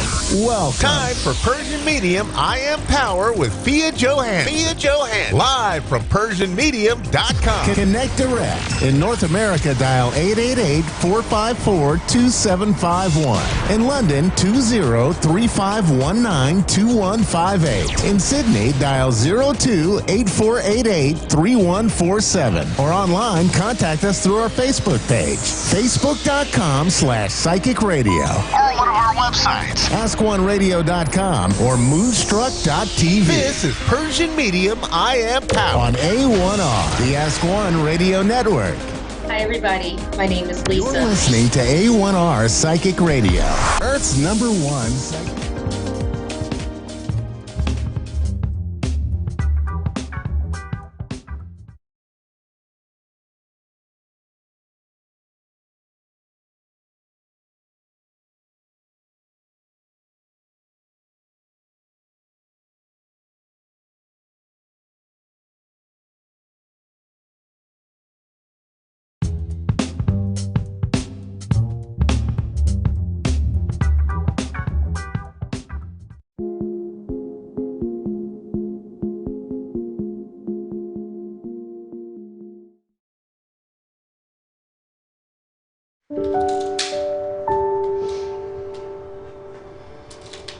There is somebody's mom here. She directed to you right now. Fia is actually channeling my mother. I have her right now with me. She passed away 3 years ago. She says, forgive me. Hearing from my mom was amazing. What she told you before, 3 days before she passed? That she loves me and that she'll see me soon. She's directing me another woman in the room. Please. My grandmother was my mentor growing up. There's two women that directed by her right now. You and her. She's talking about the man that she was concerned, and she's still concerned, and she asked for forgiveness for that man as well. The man that she brought forward to forgive, that's my brother. She's telling you to stop being weak. Bring more confidence into your life. You know, we're all at different points in our lives. We've all been through different experiences, traumas, excitements, joy. She's proud of you. You're quick on something. You stopped something that was very hard for you to do. You wouldn't think that 10 years ago that I was addicted to drugs. She says, I'm proud of you. Continue. I never stopped asking the universe to show me the way. She's talking about your pain. Let it go. I don't have to have that story anymore. I don't have to hold on to the story of my pain, of my past, of my trauma. Today, I can let it go. Let it go! She said, can you forgive me? Yes. Say goodbye. Stop you to succeed, to feel good, to connect with your soul. Say yes. Yes. Loud. Yes. Louder. Yes. She's asking you, can you forgive that person? She's directing someone else. She's directing a man. She's directing someone. Can you forgive that person? Can you forgive that person for her? Loud. Yes, I forgive him. Why you do forgive him? She want to know. For myself. You are worthy enough to do everything for yourself. Not for anybody else, for yourself. I know that takes a lot from her, but she gives, and she gives, and she gives. She's asking you to be strong, to be powerful, to be connected to your soul. You don't need anyone's affection and approval. Nana's house. Nana's. My mom's house. We all lived together. I mean, they lived there with my mom and my dad. They were always together. We were always together, always cooking. She actually made it better.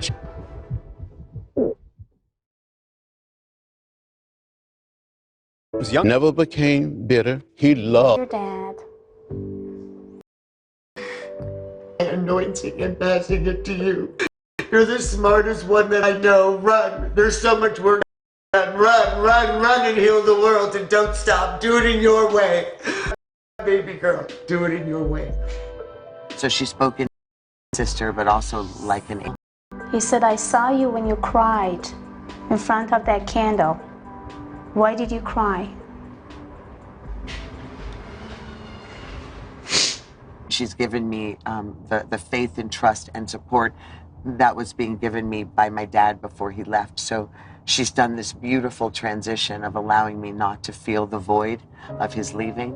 I don't know where to go when I'm not speaking with you, or I just don't know how to feel safe in the world without you in it.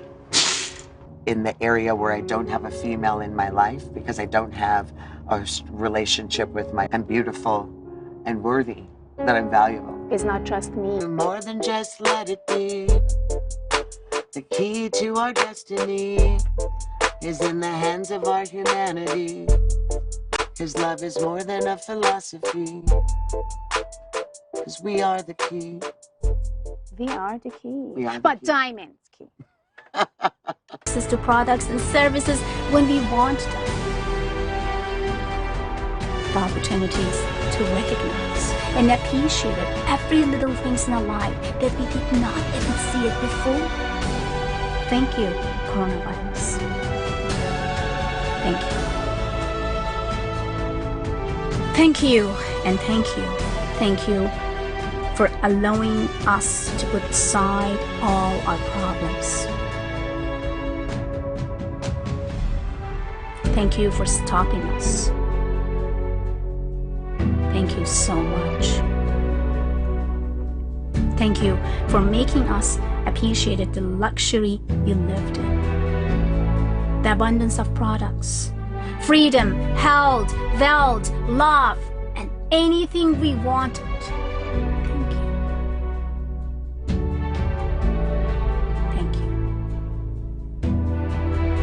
Thank you. And thank you, coronavirus.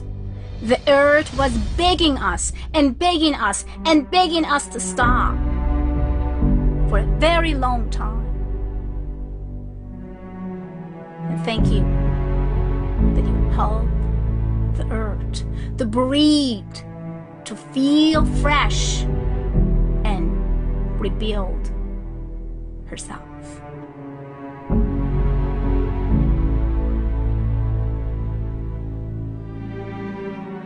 This virus is with us, is an inside of our brain, our mind, our body, our soul. This virus came to us to show us how little and how tiny we are. This virus shows us the opportunity to see that the king of all beings is vulnerable to a tiny virus.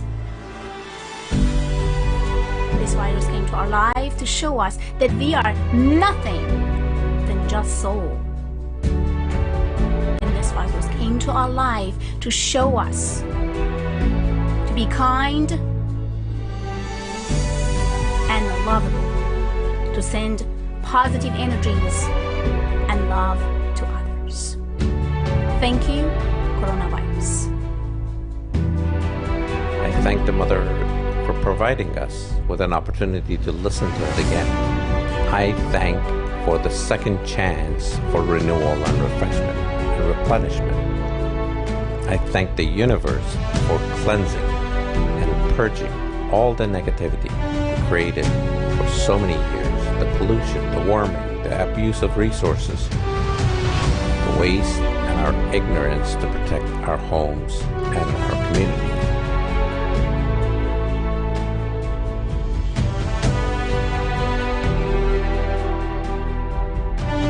The nature is acting and reacting to our misguided ways.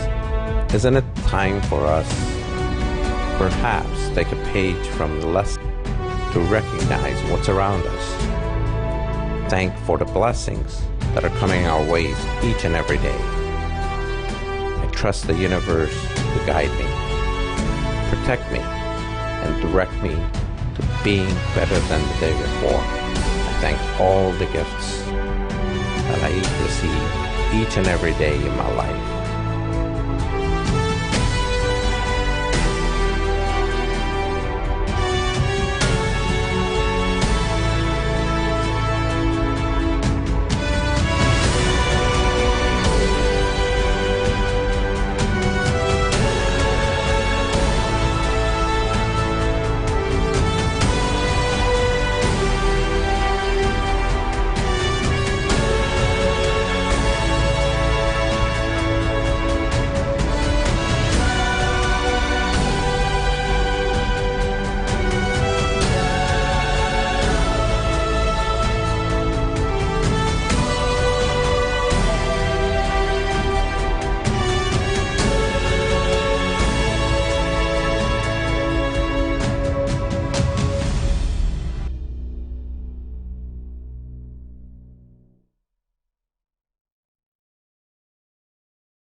Welcome back to the Global Entrepreneurship Initiative. I'm excited to introduce our next speaker, Ms. Fia Johansson, who's better known as the Persian medium and subconscious mind surgeon. She's a multi-talented motivational speaker, clinical hypnotherapist, and celebrity psychic medium, an author who works closely with law enforcement to help locate missing people and solve difficult criminal cases with detectives and as well as private investigators. Throughout her career, she's helped thousands of people identify personal roadblocks to help them truly believe in their own path to success, whatever that dream may be. Her greatest passion in life is helping others achieve their ultimate dreams and desires, teaching people to believe that truly anything is possible. Please help me welcome to the stage Ms. Fia Johansson.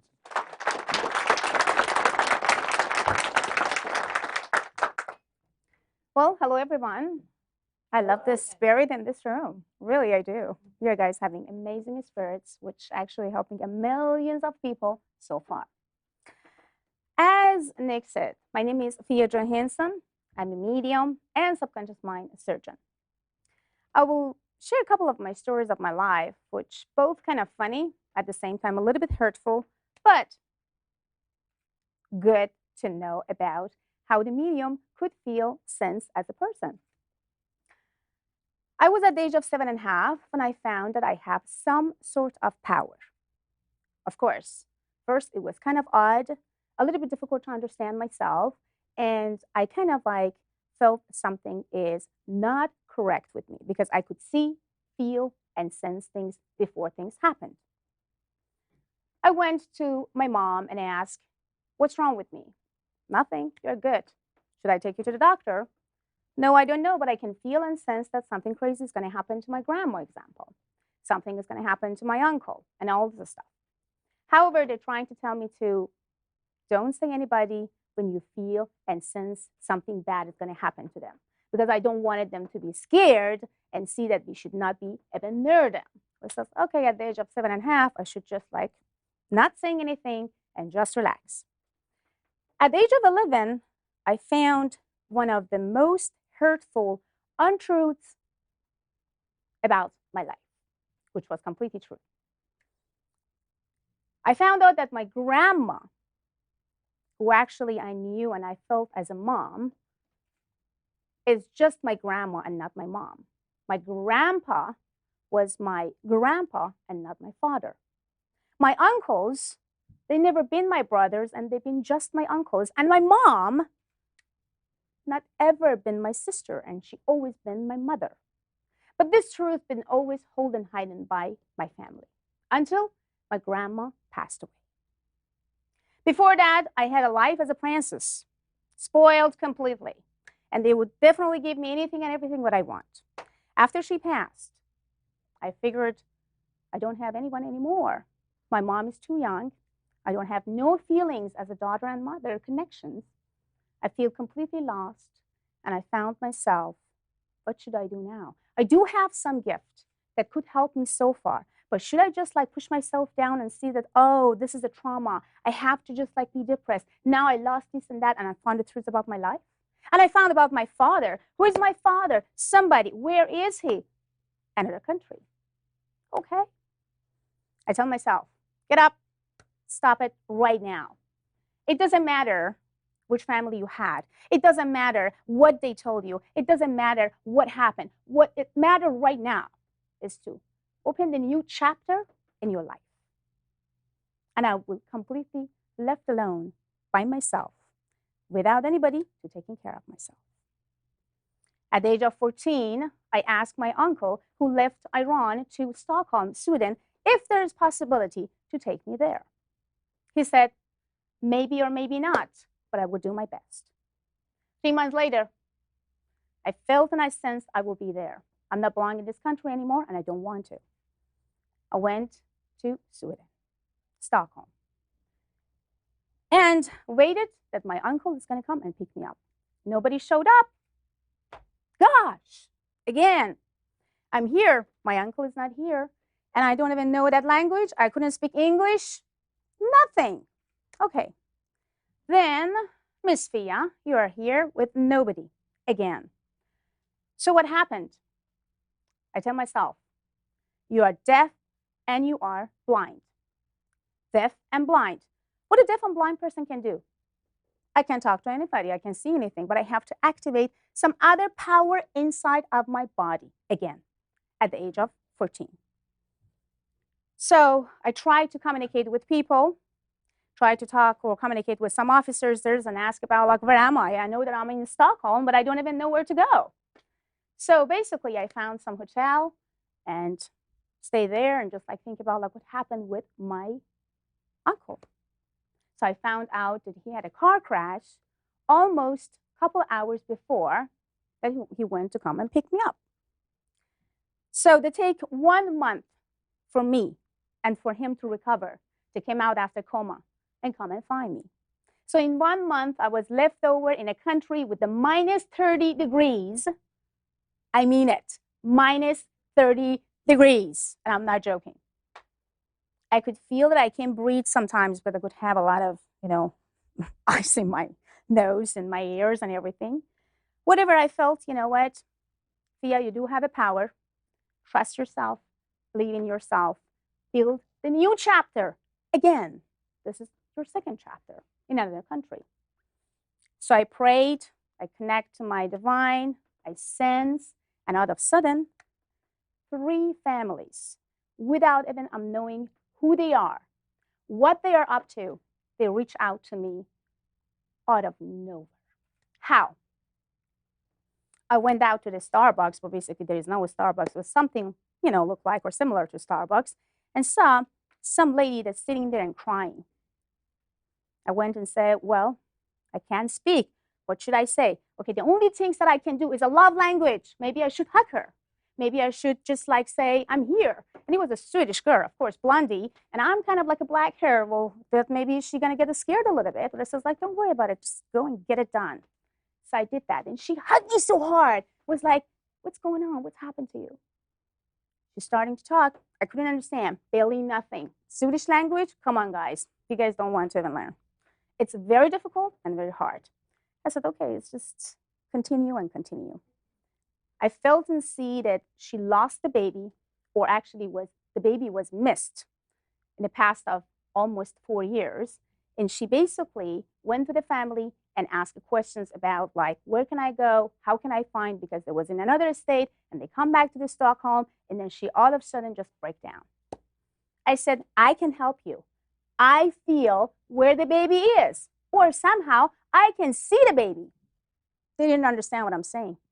I was like, oh my gosh, what should I say? It's like translating. I do remember that day.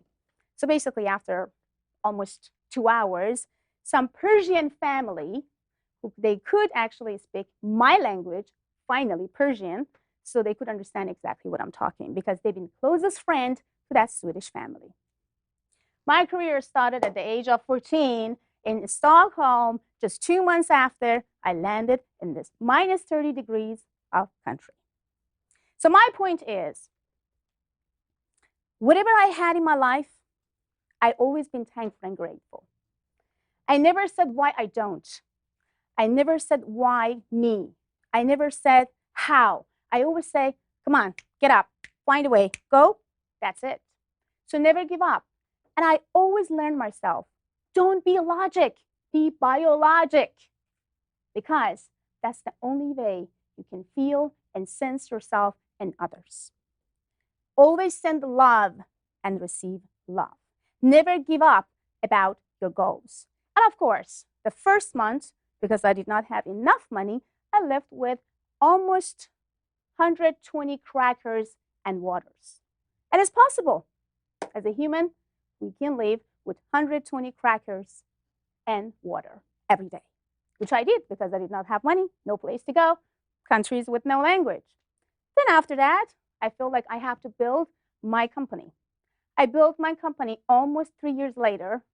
It was about like $4.5 million company with almost 55 Swedish employees. And what I did that, not just helping police officers and private investigators and all this stuff. I did this because I felt that Swedish people rejected me one after each other. Why? Because I'm come from another country. I said, you know what? I make a decision now. I am going to build my own company, and you are going to pick me to hire you. This is me now, Thea Johansson.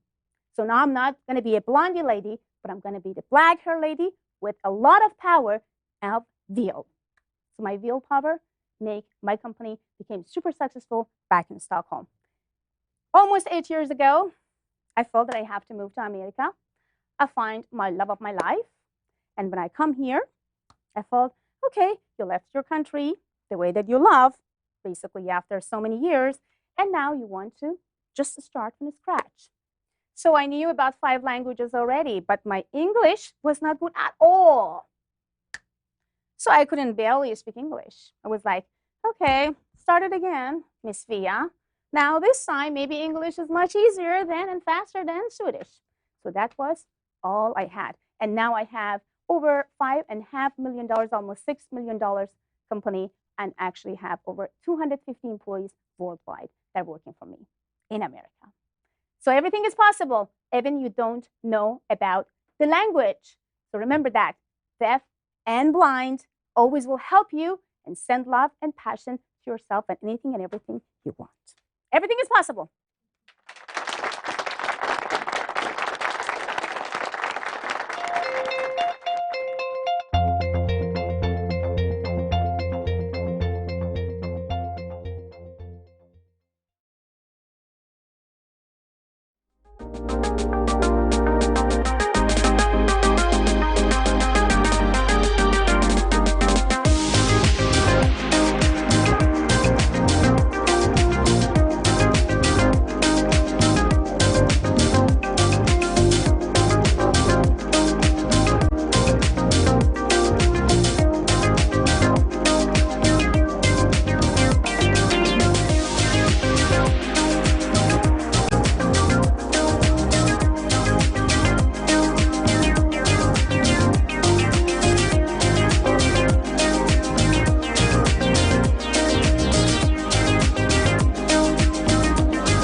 You're listening to A1R Psychic Radio, Earth's #1 psychic radio network, and watching Moonstruck TV, enlightening television.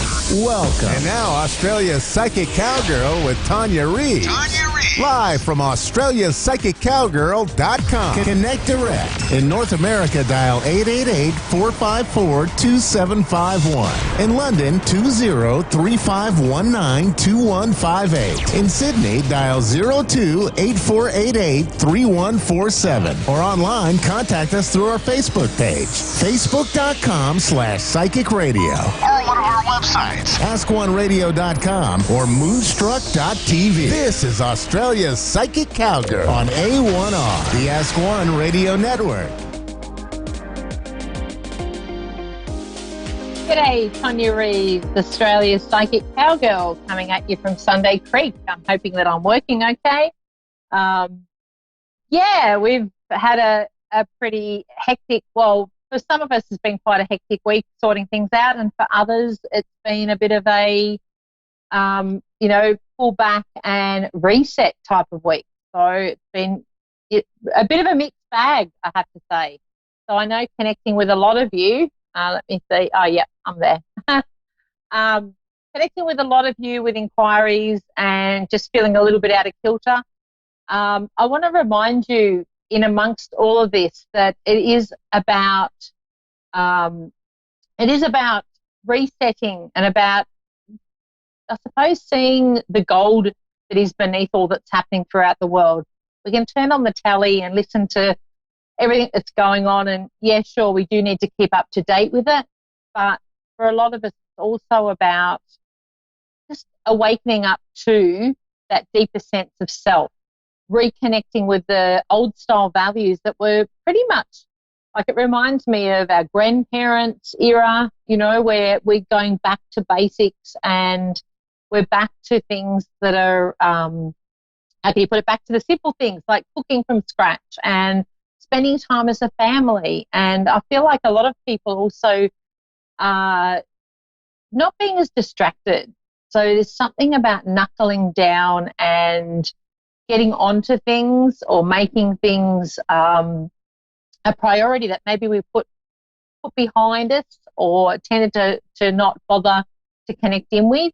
So my reminder today is about that awakening and knowing that, you know, out of all things that sometimes look a bit darker, through the shadows we rise again. And we're definitely all going to be doing that, but it will be, you know, it will be a big shift and change. For many people that I've connected with lately, we're going to do an about face. So I said on our show this morning, I've had a lot of business people or those that have had businesses that have been forced to close them. For a lot of them that I've spoken to, they've actually had that realization that their heart wasn't truly in their business. They would just continue it on because it kind of felt like that's what they had to do. And now they've actually been made to be pulled back and really have to think about that and see if that is definitely where they want to be and what they want to do. So I think that's really fascinating. It's a way of showing us where our strengths and weaknesses are. It's about showing us where we want to go in life. So we're getting this reset to make us rethink where we are currently and where we want to be. So to me, I want to encourage you all to have a good think about that and really take some time to really question things around you that maybe you feel aren't working and that you could actually do some work with. This is also about self-healing for a lot of us. Being isolated and on our own can really make us wake up to some, belief systems that are outdated that we may be still hanging on to. We can do that inner work. We can connect with ourselves without all the distractions of being busy. And for many of us, busy is the new normal. So now all of a sudden we've been pulled back. We're also being made to look at how we spend money. So to move forward with this, we're being asked to put your hand up to what is important and maybe let go of what isn't. Because we do get into the habit of just rolling along and spending money here and there on things that we possibly don't need to, but we just do it out of habit, or we just think that I've got the money there, so I'll spend it. So we're now being called to do a bit of an audit on that. So an audit on what we're spending not only our money on, but what we're spending time on. And I really feel like there's going to be some amazing breakthroughs that will come through with this, being pulled back. And so there will be a light at the end of the tunnel. For many of us, if you have been pulled back, try and take this time, if you can, to not feed into all the panic and the anxiety, and actually reconnect with yourself and know that you will be okay. It's just a case of hanging in there, doing what feeds you, doing the important things to you at this time, and just going back to basics. Keep it really simple, and that will help you get through. I just wanted to share that message today because it's one that I've been sharing a lot lately. And, there's a lot of people that I've connected with that I've done readings for that have been pulled back, and they're now reassessing and they're changing their path totally swapping out what they're doing. They're doing online courses. They're doing so many things that are building up their pathway onto the next step. So don't be hesitant if you pull back, because there'll be a reason that it'll come through that might be one of those things that come through in hindsight. We look back and have this realization. All right, I just wanted to share that before going on to my first reading. Rhonda in Pennsylvania, USA. Rhonda, how are you? I'm good. How are you? Really good, thank you. I hope I come through clearly. We've been a little bit patchy with our internet out in the country, but I'm hoping that it's clear enough for you to hear me. It's a little scratchy, but it'll be all right. Beautiful. Okay. Was there something you wanted me to focus on, Rhonda, for you, or just connect in? I'm just curious what's coming for me this year. Okay. let me see. So there's been a reset button. I mean, we've all been pretty much on that with what's going on in the countryside at the moment. But I feel like they're showing me there's actually, oh, that's interesting. There's something that, and I feel like this is going towards something that you do around your career, that you're actually going to find a niche in the way that things have been held back. It's not that you're going to be stuck or stopped. So there's going to be an opportunity for you in amongst this to step into your personal power and step up into what you do best. So is there something you do? Do you work for yourself at the moment? What was that? Do you work for yourself at the moment? I'm not working right now. Okay. So what is it that there's something, it's like I'm being shown there's something that will take off for you now. And even though I know everything's, being held back, I feel like that's not going to be the case for you. So what is it that you've been wanting to do that maybe you've put off, but it's like the timing now is right for you to step into that? I've been doing a lot of crafting and selling stuff. Yeah. So it's like, are you wanting to step up? Is that your big picture? Because I feel like it's almost like Spirit is showing me. I've got a lady stepping in for you in Spirit who's like, come on, let's get this. It's like what you have is what people need right now. So it's almost like, I know with the economy over here, things are a little bit tight and everyone's got that fear of unknown. But there's something about what you offer that would do quite okay in the economic climate that we're in now. Okay, so it's like I just want to land you with that. It's like stepping up into what you're meant to be doing. So this is about the craft is what feeds your soul. I want to say step up into this and look at ways that you can get that out there right at the moment that's going to give people a lift and a boost. Okay. Okay, because it's like I'm shown, that this will be embraced by people. So, and I also want to say, or what Spirit is showing me, can I ask, is it Mum that's in Spirit for you? Because I've got this lady and I feel she's feeling quite motherly to me. Wouldn't be my mom. Maybe my grandmother. Okay, because it's like she's very motherly to you. When I said Mum, I was a little bit like, she's just very nurturing towards you, and it felt very mother-like energy to me. And there's something like she's handing something down to you. So I feel like with that message, it's like something either she did or was good at, she's handing it to you to say, continue it on. The only thing I could think is the gifts, because I know I've been opening up quite a bit here in the past 2 years. Well, I want you to tune into that runs in my family, so. Yeah, cool. Well, I want you to really focus on that, because it's almost like connecting with that is your intuition guiding you with stepping forward. So I even feel like you will be drawn to do things within your craft and what we were talking about earlier, but add that spiritual element to it, like adding the energy. And I feel like what she's showing me is there's a story. So don't be scared to, with what you're designing, or it's like I feel like you're saying that you do craft, put extra into that creates a story, because I feel like you're capturing, someone's going to look at it and go, wow, that resonates for me. I want that piece. So I even feel like, that's showing me things like even adding crystals in, or things that are meaningful and things that tell a story. Mm-hmm. That makes sense. Because it'd be really interesting here, because it's like this is the first thing I had to address for you. So I don't have any doubt. I'd put money on the fact that this will take off with you stepping into it. So it's like, don't allow that seed of doubt or, that inner critic to go, it's not good enough. It's not, I won't do well at this. I really want you to write down your affirmations and go, you know what? This is what I'm meant to be doing, and I'm going to own it. I'm going to step up into it. Okay. Okay, because you've got great, this grandmother around you. She's pretty cool, I have to say. And it's like you're well guided. So the fact that you already know you've got that psychic side to you, that gift that is part of who you are, we want to embrace that. And I also want to see you promoting yourself, because there's something around the essence of you people like. So I feel like when I'm selling my craft or I'm promoting it, I want to see you on video doing this. Okay. All right. She's All showing right. me, what is it with your hair? I feel like you've got cool hair. There's something about your hair she's showing me. I'm a hairstylist, and we're laid off right now because of the virus. Okay, it's like hair.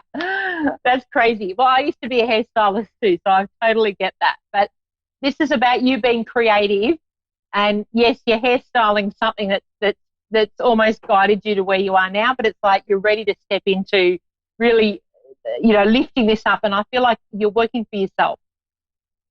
Like, so you're producing this. It's like I want to say, do the side hustle. Start it off now. Okay. Okay. Well, that's great to hear. A lot of us, and for a lot of us at the moment, we're being pulled back for exactly that, to really have a rethink on where we want to be. And I feel like you're great with hair, but it's like, there's something more. It's like you've got this yearning inside. I'm doing my hair at the moment, but there's something more for me, and that's what I feel this is. Okay.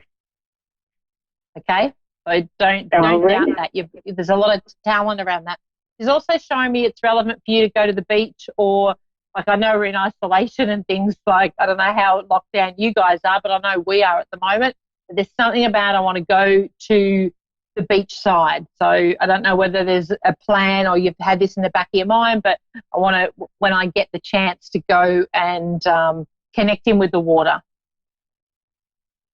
Oh, my daughter and I were just talking about all that. Woohoo! You're good. You're good. Thank you, and so are you. You're very talented. And I want to say because the Spirit coming through giving me messages, she's like, tell her also to congratulate her on how you juggle things around. So it's like you can manage many things. And she says it's almost like, don't forget that. So even though we're all pulled back at the moment, it's time for you to, keep that juggling. I can do a bit of this and a bit of that, and I know that I'm going to be okay. And it's like she's shown me you're the master at it. So I have to acknowledge you will be fine. Okay. I really, really, like, she's strongly showing me that. She says you're really good at it, and she's very proud of you. Oh. Very that proud makes me feel good. Yeah. And I feel like with the psychic side or the guidance, I feel like she had it strongly. Maybe your mum doesn't actually connect in with it, but you do. So it's like it's skipped a generation. Yes. Yeah. So she's acknowledging that. So it's almost like she's there going, and there's a little bit of I want to say like a bit of a smile as she's telling me this. It's like, come on, somebody has to step up to this. So it's like, it's up to you. And I do want to say there's another child that's very similar. So I feel like, I don't know whether you've got the daughter or there's the girl she's referring to that has it as well, that is the younger generation. Oh. But she's scared of it. Yeah, but she's got it. She's just acknowledging she's got it as well. Okay. I know exactly who you're talking about. Yeah, perfect. Because it's like she's saying, she's really good too. So it's almost like you need to help her because you understand it. She needs somebody that understands it to help her not fear it. Okay. I will do that. Because I feel like she's going to be the one stepping up into this, which is exciting. It's like, yay. Any other questions before I go on to my next caller? No, ma'am. I just want you to stay safe and have a great night. Thank you. And thank you so much for connecting. I really, really appreciate it. Oh, you're welcome, honey. Take care, Rhonda. Bye-bye. Bye for now. All right. On my next caller, Brandy in Salt Lake City, Utah. Brandy, how are you? I'm doing good. How are you? Really good, thank you. Thank you for calling in and to get a reading. We really appreciate it. Now, do you want me to focus on anything in particular? Let me have a look. I'm looking at my daughter. She passed away in June unexpectedly. Yep. And Okay. so I'm in quite. Okay. I'm in quite. Was it? Okay. Let me connect in. I'm connecting in. When it's mum and daughter, I have a daughter myself, so I totally resonate with that connection. But I also like to make sure that I take the time to connect in for you, because being your daughter, it just, that's such a strong connection. I do want to say that she is strongly around you, and she's also acknowledging she's up there with a male as well. So it's like she's not on her own, and it's almost like it was important to say there's a chap up there with her in the family. Okay. Okay, so it's like a little bit like, I'm not on my own, Mum. It's almost like it was really important for her to bring that through for you. Now, there's something she's showing me around her passing. Was there a question mark or something that was incomplete? It's a weird thing to say, but something around she's showing me about incomplete, or something around her passing. We're going to court. We're going to court to get justice, and it's getting close. We have a year to file, and it's getting close. Okay, cool. Because it's like she's just acknowledging that. She wants you to. Okay, I'm just getting clear on what she's showing me there. All right, yeah, okay. So it's almost like justice will prevail. And when I say that, it's not going to bring her back. So it's like she's acknowledging. Hello? She's acknowledging that it's not about necessarily the outcome, but it's about for you being able to let go and move on to the next stage of your grief. And it's like she wants you to let it go once that is done. So it's almost like she doesn't want you held into this, since her passing, there's been a lot of stuff that's been dragging you down. It's almost like you haven't really had a proper chance to grieve for her. Does that make sense to you? Okay, so I didn't get to hear you. You said she was showing you something. She wants you to, it's almost like you haven't had a chance to grieve with all that's been going on since her passing. And it's around, there will be justice around this. Like there's that acknowledgement, but it's not going to bring her back, of course. And she just wants you to be able to move on and see mum coming back to being mum again. Okay. She's such a sweetheart. Yeah, she's a real sweetheart. A lot of things that came in, and she's right about that, is I haven't had the time to completely mourn because of all the changes and everything that took place. Yeah. And she wants to acknowledge she's sorry. So she's I don't know whether she didn't get the opportunity to say that to you. That's what I feel like. She's really wanting me to say that to you. I'm sorry, Mum. She never wanted to put you through this. Okay? Yeah. And it's like she is around you, and I want to go to, let me see. I even feel like there's a reference to butterflies around her, like as in whether she comes to visit you and there's a sign of her is butterflies, but there's also a connection to going outside of a nighttime in the stars. So I feel like I'm looking at whether you go out of a nighttime and you look for the stars and you look for her. Yes. Yeah, she's acknowledging that. And when they come through that's showing you she's around. She's with you, and she's seeing what's going on. So she wants you to know that. I feel like in spirit she's got a little bit of a sense of humor as well, and she wants me to bring that through. And there's something about, I see her giggling. She does something to you, and I feel like I want to say, and it's quite a common one with spirit, but it's like she moved things around and she's laughing, having a giggle about it. So it's like you put, it's almost like I put my keys down and I know that I put them down there, but I've found them somewhere else. Yes. Yeah. Yes. It's like she's giggling when this happens. So it's like, know that it's her, and you can communicate with her when that happens. So have a laugh with her. It's like she really wants you to join into that laughter. And she is putting her hand up to being responsible to bringing more fun back into your life.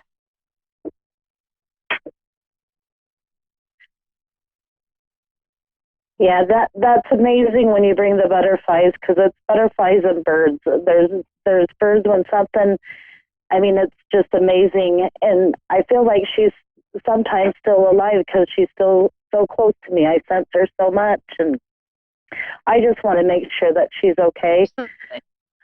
You know, I feel like she had a message for me. Well, let's try and get to the male that's in spirit. So is your father still here? So I'd like to find out who this is, because it's like she's wanting you to know she's with somebody up there. I'm okay, Mum. Her uncle. Okay. And it's like he was a bit of a father figure. I feel like there's a bit of a banter between them, like we're having fun. I'm okay, Mum. She definitely is around you. So it's like all those signs and the fact that you don't feel her gone, it's like she's not. She sees it as she's still around you and you are still together. So know that exactly what you felt is 100% correct. And I do want to say, it's like she gives you signs even moving forward with all that you've been going through. Follow the signs. It's like she's there to show you what you need to do and how this will help move things forward in a positive note. Okay.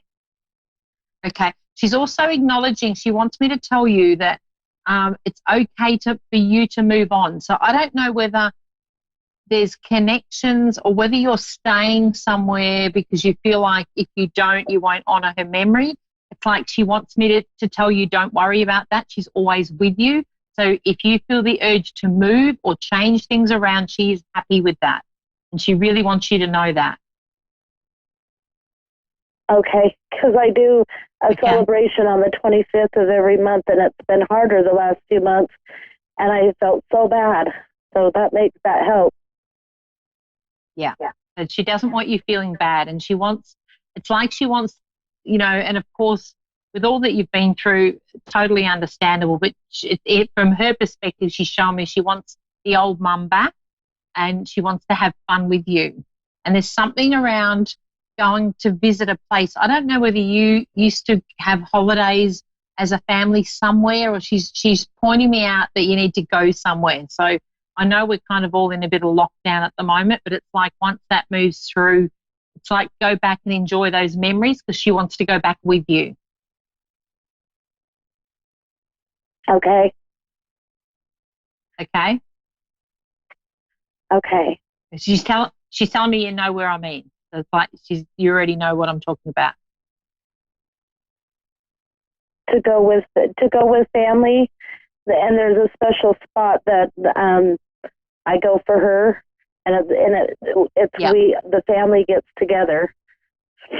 Beautiful. And she loves that. And it's like she's definitely around you all the time, but she wants to see Mum have a bit of fun and be able to enjoy life once again. And I know that as a mum, I can only imagine how hard that would be, but she definitely wants that, she wants that message to be shared with you and to know that she is definitely around. She's also showing me there's something around her smile. I feel like she's got her smile back again. So it's like that's relevant to a message for you. She's always smiling. She was my happy girl. Yeah. So it's like there's a big extra smile there. I don't know what, it's almost like there's something relevant in that as well as it just being the message about smiling, but it's like I just feel like it's renewed again. So I'm not sure, maybe prior to her passing, was she not smiling as much? Because it's like now she is smiling again. She wasn't prior to. There was a lot going on, and she was in a hard place. She was having a little bit of health problems, and it wasn't a good time for her. There was, friends that she had lost. There was a lot of changes going on in her life that she wasn't happy with at the time. We were trying to move forward and make things better. Yeah, and she acknowledges that.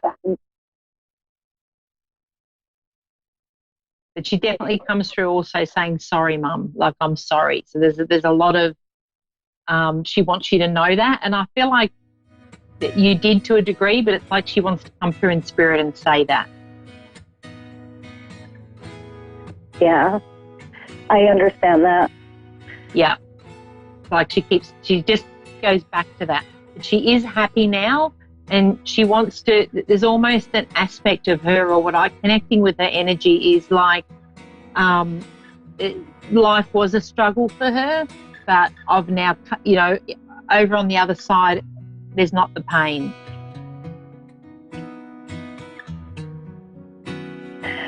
Well, I think she knew she was going, some of the things that she said and did. Yeah. She passed away like around 11:30, but during the day she was doing things and showing me things like as if she knew she was going. Yeah, beautiful. And she's a spiritual soul, definitely even in spirit. All right, I have to wrap up. Thank you so much for allowing me to connect. I am running out of time. Please feel free to message me, Brandy, Australia's Psychic Cowgirl. Thank you so much. Thank you. Take Thank care. you so much. Bye for now. Same time, same place next week, Dave. Thank you.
listening to A1.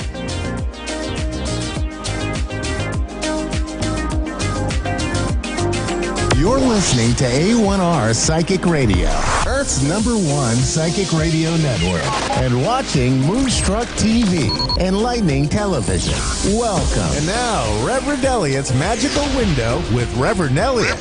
Live from magic-works.com. Connect direct. In North America, dial 888-454-2751. In London, 20-3519-2158. In Sydney, dial 02-8488-3147. Or online, contact us through our Facebook page, facebook.com/psychic radio. Or one of our websites, askoneradio.com or moonstruck.tv. This is Reverend Elliot's Magical Window on A1R, the Ask One Radio Network. Greetings, fellow seekers of truth, wisdom, and light. This is your old buddy, your friendly neighborhood esoteric practitioner, Reverend Elliot, coming to you live from the city of New York, where we get together every Wednesday at 11 Eastern, 10 Central, 9 Mountain, and 8 Pacific. I did it again. I did that last week, too. I said mountain. It's like I've run out of tea. You know, I've been drinking a lot of tea lately, and I've run out of tea. 9 Mountain. These letters, you know, we only have, 26 of them? Maybe 58. I don't know. I've always felt that there were some letters they were hiding. I don't trust them. So I have to go leave one out of a word. 11 Eastern, 10 Central, 9 Mountain, and 8 Pacific. And we are going to look through the magical window of the tarot, where we can find out what's coming up in our lives. We can find out what is going on in our lives that we don't know about. Things that people don't want you to know about, we can find out. If there's somebody who is at the office, for instance, if you're still working in an office as opposed to home, you know, if somebody's making things bad for you, hey, you know, we can look to see what's going on. There's all kinds of things. Court cases show up in the tarot. People ask me about things like love and romance, and then I see that there's a court case going on, and I ask them, and there is. That's what tarot does. It gets right to the heart of the matter. And how does it do that? Nobody knows. Nobody knows. Don't even believe anyone who says they know. But I have a few theories, and I list them all in my book, Reverend Elliot's Magical Window, which you can get for yourself if you want to learn how to do this. I think it's a swell way to help people, and it's fun to do at parties. You know, people love it. You just do little readings. I mean, I do fast readings here, but you could do 2 or 3 minute readings, a minute reading at a party. People just love it. They eat it up, and that you can do it free if you want to get practice. That's the best way to get practice in anything, is offer to do it free. But after a while, when you're good at it, then you can just start charging a nice, rational, normal fee to do it at a party. I've done this at art gallery openings. I've done it in restaurants. I've done it in bars. They've hired me to do it. And it's always a good thing. You know what the best time of that, the most fun, is when a bar wants to have a Mardi Gras celebration, and they do it on Mardi Gras. And you just sit there and read cards for the customers. They just love that stuff. It's just fun. So what we're going to do tonight is take another glimpse through the magical window of the tarot. And if you enjoy what you hear and you see the possibilities in this being able to help you, all you've got to do to get a longer reading is contact me at asktarot@earthlink.net. That's ASKTAROT at earthlink.net. It's my nice old-fashioned email, Earthlink. And we have all the time in the world together. You know, when we get on the phone, it's you and me and nobody else. I don't put you on hold for anyone else. I don't leave you waiting. It's just you and me. And we can do it by Skype if you want, if you don't want to do it by phone. I do these things all over the world for people. And the readings, you know, an email reading is just $10. But it'll look deeply at an issue in your life, and you get a 2-page report from me. Now, if you want to do a full reading with me, great. I can do it for 15 minutes, a half hour, 45 minutes, an hour, even longer, whatever you want. And you can find the rates at magic-works.com, magic-works.com. Just scroll on down and you'll see the rates, because I believe in listing the rates ahead of time so that you know what you're getting into. And we don't charge any more than that. Once you and I agree on something, that's the price. Even if it takes a little longer, so what? We throw that in as extra. Because, you know, this is unpredictable. As you'll hear in the show tonight, sometimes a reading goes longer than we thought. So what we do is we just keep going. Anyway, that's just letting you know that I'm available. And this is a very good time. A lot of people are nervous. A lot of people are anxious now. There is, as I've mentioned before, there's a lot of highly paid media people whose job is to scare us. And we've been through bad times before. There's no reason to make this into a panic. And getting people scared is how some people make an awful lot of money. And you know something? Sometimes people do that with tarot too. And that's why I say to people when they ask me, how should I pick a tarot reader? Anytime you go to a reader, just apply the same thing that you would with any other professional. If you feel worse after dealing with that person than you did before, then you don't go back to that person. They're pulling a scam on you. So, you know, if you get a reading from somebody who says, oh, look at that. I see that you're cursed. Got to go now, you know, and then they call you back and say, oh, by the way, I was thinking now that you're cursed, I could get rid of that for you. Now, you see, that is a racket.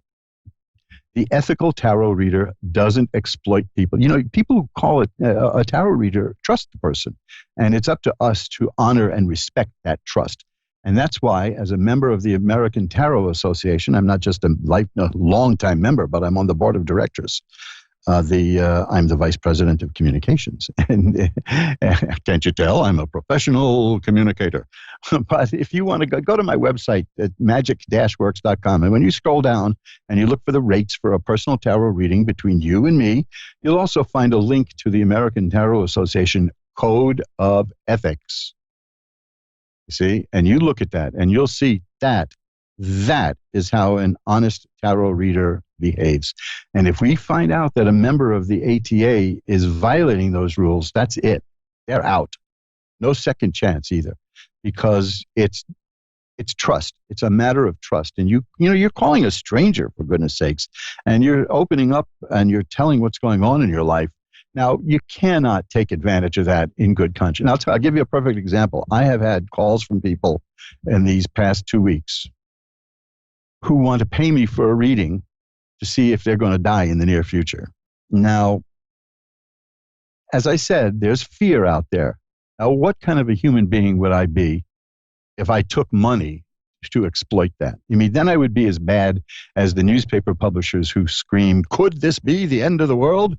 Could 5 billion people die? You know, there's an old law. And by the way, I'm a journalist myself. I mean, I have a lot of journalism history. And I'll tell you something, that there is a law called Betteridge's Law of Headlines. I want you to keep this in mind. You can look it up. They have a marvelous website. Betteridge's Law of Headlines says any headline that ends with a question mark can be answered by the word no. That is going to ease you a lot. And as I said last week, I believe it was, any headline that has the word could in it or may or reportedly is garbage.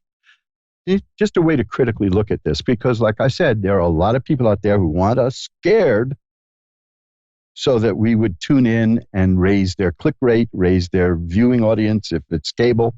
And that means big money to those people. Now, I'm not saying there's nothing to be concerned about. Of course, there's something to be concerned about now. But to exploit that and scare people and hurt them, that's unconscionable. And I, as an ethical tarot reader, will never, ever, ever, ever do that. And I'm telling you now, if you call me for a reading and we decide to, say, do a 20-minute reading, and at the end of 20 minutes, I see something pretty bad coming your way, I'm going to keep reading. I'm going to keep looking at I'm not going to say, hey, look at that. Your life's falling apart. Bye-bye now. No, that's why I never book calls, tarot readings back to back. You know, back to back would mean I'm stuck. I'm locked in. I don't do it. I could probably make a bit more money that way, you know, an assembly line way of doing it. But no, I've got to prepare for the chance that the cards may be telling you something you don't want to hear, and we can work through it. Now, I don't really believe that there's such thing as a bad reading, not like in those movies where everybody gets a tarot reading, ends up being killed by like a polar bear in the middle of August in Waikiki. You know, I don't believe that, but it can show you things you don't want to see. Now, that rarely happens because the people who call a tarot reader for advice are very positive people, and they're taking steps, they're taking action to work out whatever the situation in their life is. So that indicates a very positive outcome just by doing that, by taking action. So don't fall for those movies that try to scare you about tarot. That's just cheap horror sensationalism. It's, hey, what can I tell you? You'll know. This is fun to do. I wouldn't have been doing this for 30 years if I didn't enjoy doing it and meeting people and helping people clarify them. And as an adjunct to that, I do magical ritual work so that if something comes your way in your cards that you're not too thrilled about, I can show you how to do some ritual work to get around that. Enough about that. You're going to hear what I do. No point in me telling you what I do. Why don't I just do it? So I've got the incense burning, I've got the candles burning, and I'm going to ring a bell 3 times now to declare that from here on in, we're in sacred space. Now I'm going to pull back the curtain on the magical window for Connie in Litchfield, Minnesota. Hi, Connie, you're on with Reverend Elliot. Hi. Hi, Connie, how are you tonight? Oh, I'm doing better. I'm getting over all the crud. Well, maybe we can make that even better. How's that? What would you like to look at? What I want to know is the guy that I'm currently dating or seeing, is he the one that I'm supposed to be with? Because I don't know if it feels right or not. Oh, well, you mean the violins aren't playing? And the soundtrack Right. in the background and all that. I think Hollywood has ruined romance for people, I don't know. It's Hollywood has given people such weird expectations about romance. I was involved with a woman once for a couple of years, and she was really happy and said to me, you know something? I'm so happy with you, I'm going to leave you. What? She said, because if I'm this happy with you, imagine how much happier I'll be with somebody better. And Right. I said, oh, okay. And then she said, but don't worry, if I don't find anyone better, I'll come back to you. And I said, you do that and see what happens. Yeah. I take it you didn't see her again, right? Oh, I saw her from time to time, but no dice, I mean, we ran into each other here and there. But after that, gosh, this is going back long before most of you listeners were born, right? But I've been married now for over 30 years, So, boy, am I going to get in trouble for not knowing it. I'm going to get in trouble for not knowing the exact date right offhand, Yeah. But it's 34 years now. So let's see. Let's take a look at what you've got, because this call is about you, not about me. Now, here we go. This is an excellent card for what I just asked, because it's the 7 of Cups. Cups are about romance because it's about emotion and things of the heart. The 7 of Cups may be indicating what's going on here, because that's a person with unfocused ideas. So you really don't quite know for sure if this is the right one. Right. The next card. Yeah, I don't, because I have kind of a habit of picking people that aren't always so good. So that's why I'm just you and everyone else, right? I used to be able to go into a crowded room and pick the one person who was going to be the best at ruining my life. Yep, that would be me. Yeah, well, then a couple of years of therapy helped me out there too. But well, isn't that funny how that works? We can spot them, right? Well, let me tell you this. Right. The next card is the Star. Now, the Star is a card of hope and optimism. So that's telling me that with this particular person, you've got a good chance. Okay. Now, the next card is the 4 of Rods, and that's about a happy home. And then here's an interesting card, is the 2 of Cups. The 2 of Cups is about it's about 2 different things. It could be the beginning of a new relationship, or it could mean that a relationship you're in is going to reach a new level. And that's how I'm going to interpret that in this particular reading. I say give it time, hang out, get to know each other. How long have you known each other? Only a couple months, 2 months maybe. Okay. Yeah. So that's still you just come. You're coming out of that. Yeah, it's a long distance thing too, so it's that's hard too. Yeah, so it's long. Oh, that adds a lot to it. Well, I'm seeing here that there's great possibilities, because I've got 2 very happy cards here. I've got the 10 of Cups and I've got the 4 of Rods, and those are 10 of Cups is perfected happiness. Now, out of 5 cards here, 3 of them are cup cards. So that's telling me that the cards really are responding to your question, because it was about emotions and romance and love. There's a possibility, very strong possibility, that you are going to reach a new level with this person and reach a lot of happiness.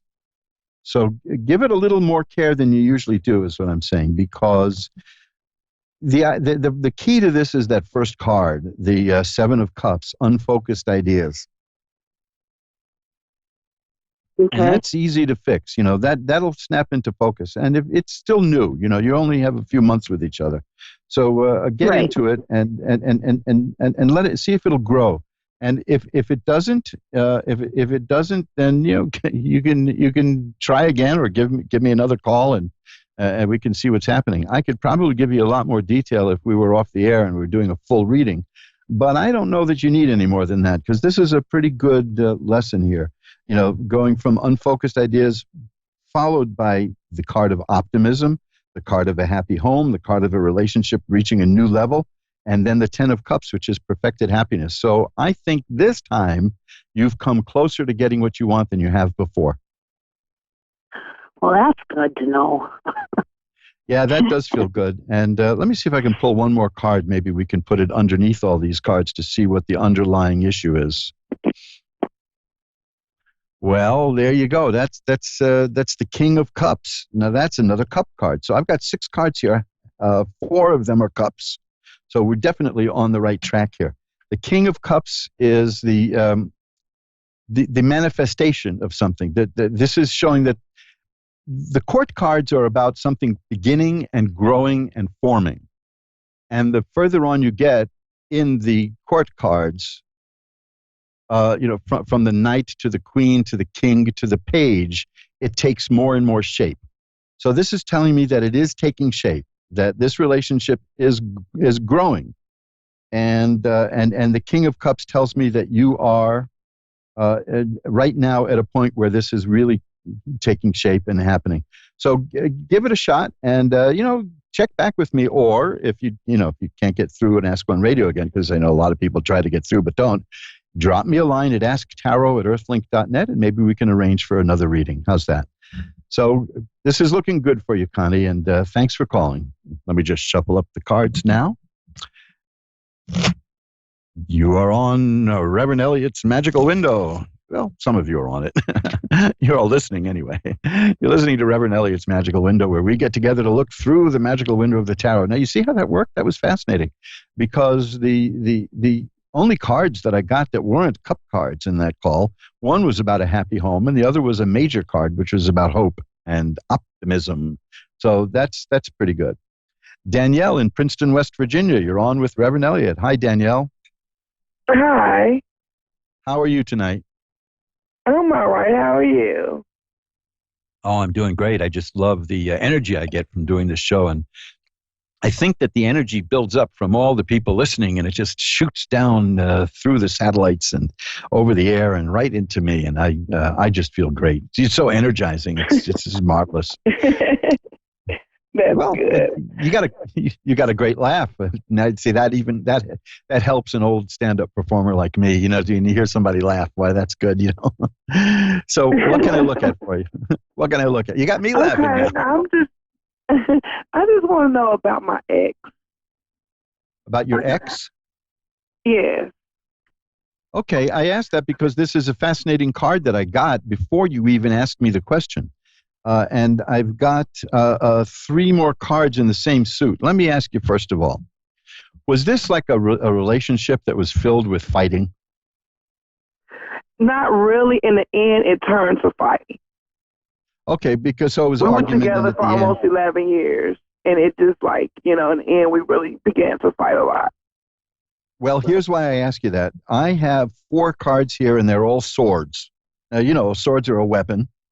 And when swords come up, that can indicate several things. But in this case, I go with the idea that it was a kind of it got nasty, and it got to be a struggle. Let me tell you something. When I started reading tarot cards in my early youth, I was in my 30s at the time, but I was reading for a married couple who hated each other. I mean, they just hated each other. And every kind of reading, I would shuffle the cards. I would do whatever I could. It would always come out with a majority of swords. because they hated each other. Now swords they don't always mean that, but right now, when you ask me about, even before you asked me the question, I got the 10 of swords. And then I got the 4 of swords and the 6 of swords and the 2 of swords. Now I'll tell you what that is. Overall, it's telling me that this was a kind of a tempestuous relationship, to put it kindly. The 10 of swords, the reason my ears perked up when you asked about your ex was the 10 of swords refers to something being over. So this is over, Now the 4 of swords is where it's about somebody taking a break. A lot of people look at that card and think it means that you're dead, but so the same with the 10 of swords, but neither one of them means that. The 4 of swords is about taking a break, taking time out. And that's what you did, right? You separated, you took a break from each other. The 6 of swords, now let me tell you, when I get to the end of this reading, you're just going to be a little disappointed, but we're going to work with that. The 6 of swords is a card about a person who gets from where she is now to where she wants to be. So that's you. There's something you want out of this, and you're going to work to get it, right? Right. Now, here's the thing that you're not going to like at the moment, but we'll work with it. It's the 2 of swords, and that's a person who's stuck and can't go this way or that way. It's a card about a stalemate. It's a card about a relationship that's stuck, that nothing is going to happen. So my card reading on this is that you're still going to need more of a timeout. Okay. Now, oddly enough, I got another card here, which is swords, the Ace of Swords. So that's 5 sword cards. Now, the Ace of Swords is a little bit of a different thing here. That's telling me the Ace of Swords means seeing things in a new way of thinking, because swords are also about mental activity. Right. And in this sense, it's telling me that there's a possibility that you and your ex's attitudes may change. I'm not counting it out. And I can't count it out because of that 6 of Swords cards, which shows me that you're the kind of person who can try to get what she wants. So keep in mind, this is just fascinating that all 5 cards are swords. It's funny because we fussed and we fought for a long time after the breakup. Now we're able to actually talk. We're like, we don't argue no more. We get along a whole lot better. Like, our attitudes towards each other has actually changed. Well, there you go. That's the Ace of Swords. There's a new way of seeing things. Now, while you were talking, as a good tarot reader does, I pulled another card, and I got another ace. Now, aces are beginnings. Remember, I said the Ace of Swords, you're beginning to see things in a new way, and so is your ex. Right. The next is the Ace of Cups, and that is the beginning of emotional happiness. So I think you have a good shot at it. I told you that 2 of Swords is going to be a little disappointing because it means that you're stuck and the situation isn't going to change. But that only means it isn't going to change now. Okay? These cards now show me that there's a very strong chance of it changing in the future. Now, you mix that with the 4 of Swords that I got earlier, and it's telling me that you just may need a little time out. Now, again, I want to go back to the 6 of Swords because you are a person of action.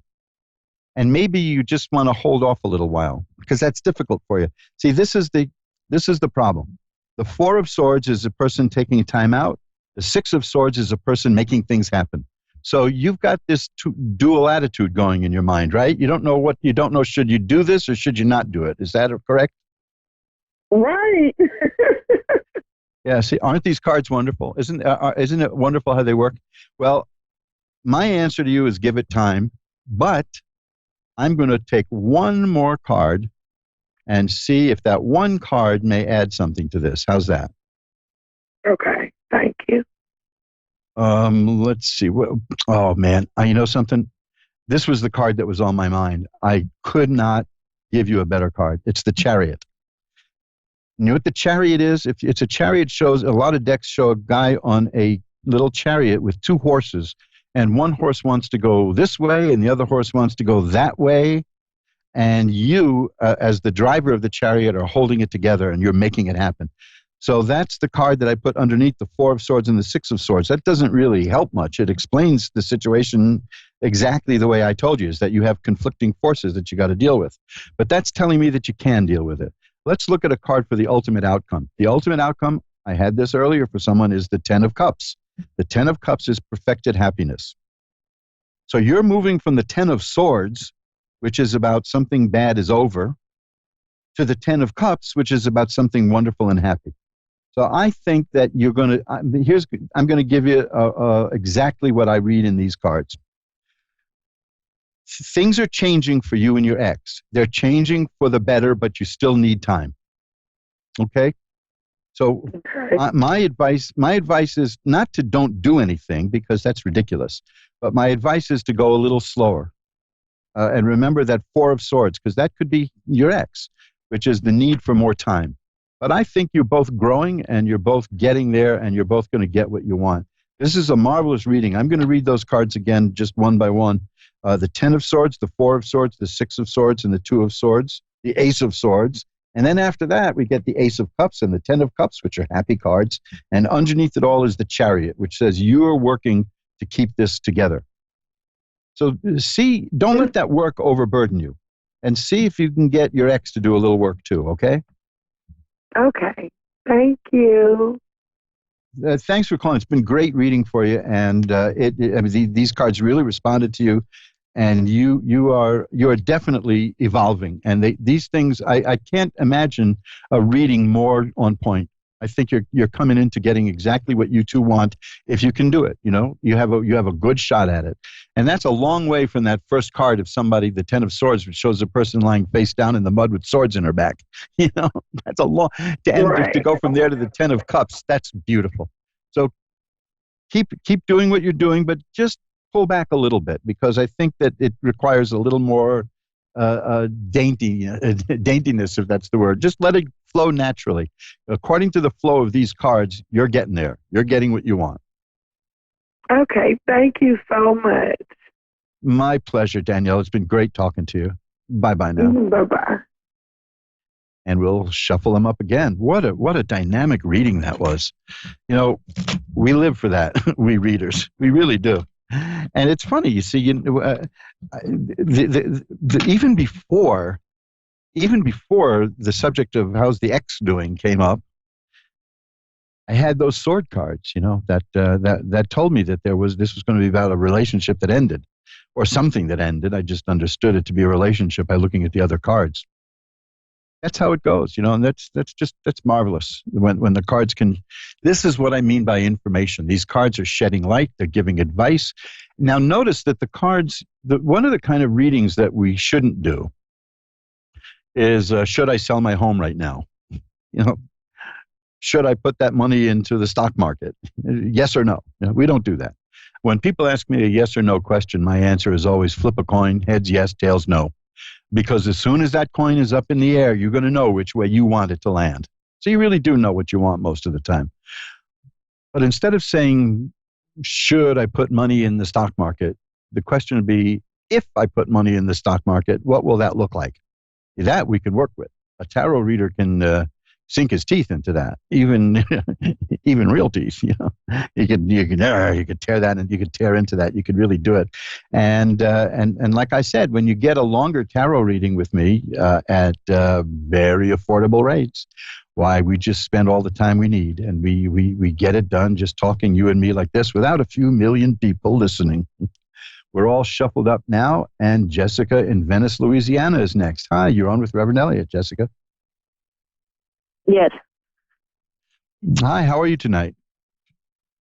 Good. Well, let's see if we can make that any better. What would you like me to look at for you? My friend passed away. I'm very sorry to hear that. Was that suddenly? Yes. Oh, that's terrible. It's just terrible. Recently, I assume, right? Yeah. So are you looking for a message? Yes. Okay, let me see what I can do. I don't usually, well, this is almost a joke now, because I always say this. I don't usually do this, but I do it if certain cards show up, and then I know I'm on the right track. So let's see if they show up for you. And if not, then I'm just going to tell you what I see anyway, and go on the supposition that that this is what that is. So I'm going to shuffle them up again. Okay. Now, cut the cards, and okay, this is interesting stuff. I do believe that this is giving an answer to your question.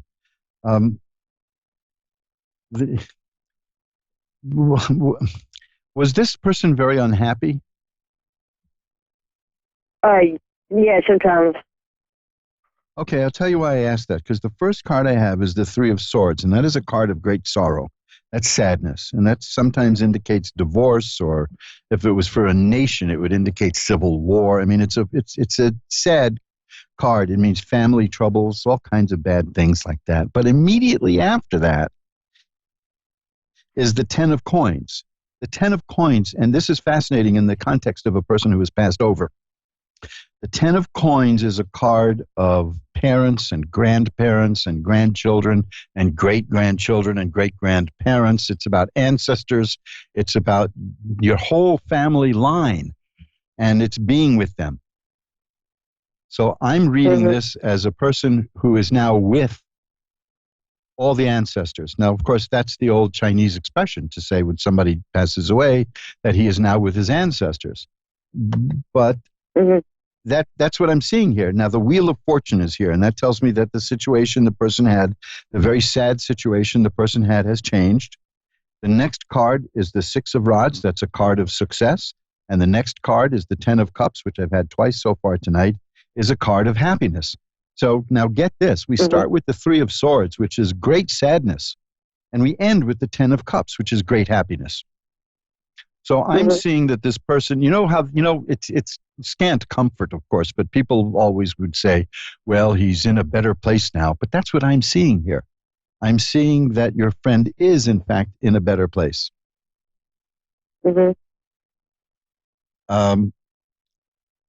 The Three of Cups is here now. That's a card about being with friends. So I don't think your friend was particularly happy with life at the moment. How did your friend pass? Oh, we don't know. Oh, okay. Because I'm just seeing that there was such an overwhelming sadness at the time, but that's turned into happiness. Okay. So that's the message I'll give you. That's the message I've got here. Now, in fact, here's one of the cards that I look for in all of this to see if I'm really dealing with somebody in the other side is the Judgment card, which refers to the Last Judgment, where the people come up out of the grave and all of that, and the horn is blowing and the sun is rising. And I have the Judgment card here. So I'm taking this as an authentic message from the other side, which is I was sad, I'm happy now. I was with, I was hurting. I'm with people who are my people now. My ancestors have welcomed me, and the sad situation has changed. That's the Wheel of Fortune, and all the rest is happiness and companionship and joy. So it's just amazing to start with one of the saddest cards in the deck, the Three of Swords. I would say only the Nine of Swords is the sadder, and end up with the Ten of Cups, which is one of the happiest cards in the deck. So that's the message. Okay? Okay. Thank you. My pleasure. And you know what I'm going to do after the show? I'm going to light a candle. I'm going to light a white candle anointed with holy oil for your friend and for you. How's that? That works. Thank you. Bye-bye now. Bye. And thanks for calling. Now we'll shuffle them up. Those are, to tell the truth, my favorite kind of readings are the readings that people ask me, just look at the cards and see what they say, because that's a real challenge. And the ones that really make me a little nervous are the ones to look across the veil into the afterlife, because, I got a collection of Ouija boards, and I've had some interesting experiences with those. And it is, oh, man, I mean, it's just, you never know what you're going to find. You never know what you're going to do. I was once asked years ago by somebody, could you tell me how this person is doing, the person who passed away? And the card I got was the devil, and oh man, she said, I knew it. I knew he was going to go there. I knew he was going to end up there. That was the end of the reading. That was a short reading. That was a one-card reading, friends. That's all it was. So let's just shuffle up the cards again, and I will tell you a little bit more. Oh, by the way, speaking of Ouija boards, if you have any questions about Ouija boards, you go to my site, magic-works.com. I think this has got to be the biggest page in my whole website, is the one on Ouija boards. It's crammed with information and pictures and fun stuff. You can download sheet music from the 1920s that has a song by, I don't remember if it's Albert von Tilzer or Harry von Tilzer. They were two big songwriters in the early 20th century. One of them wrote Take Me Out to the Ball Game. Hey, you don't get a bigger hit than that. And no, there was no pun intended. That was, that brings back such memories of the time I went to Yankee Stadium. You can believe that? Been a New Yorker all my life, natural-born New Yorker, been to Yankee Stadium once, just once. Mickey Mantle was playing, so I guess I got my money's worth. So go to magic-works.com, magick-works.com, and you will see a whole bunch of stuff there. I'm now updating and putting in some new instructions on my page about out-of-body experiences. Have you ever done that? You ever traveled outside your body?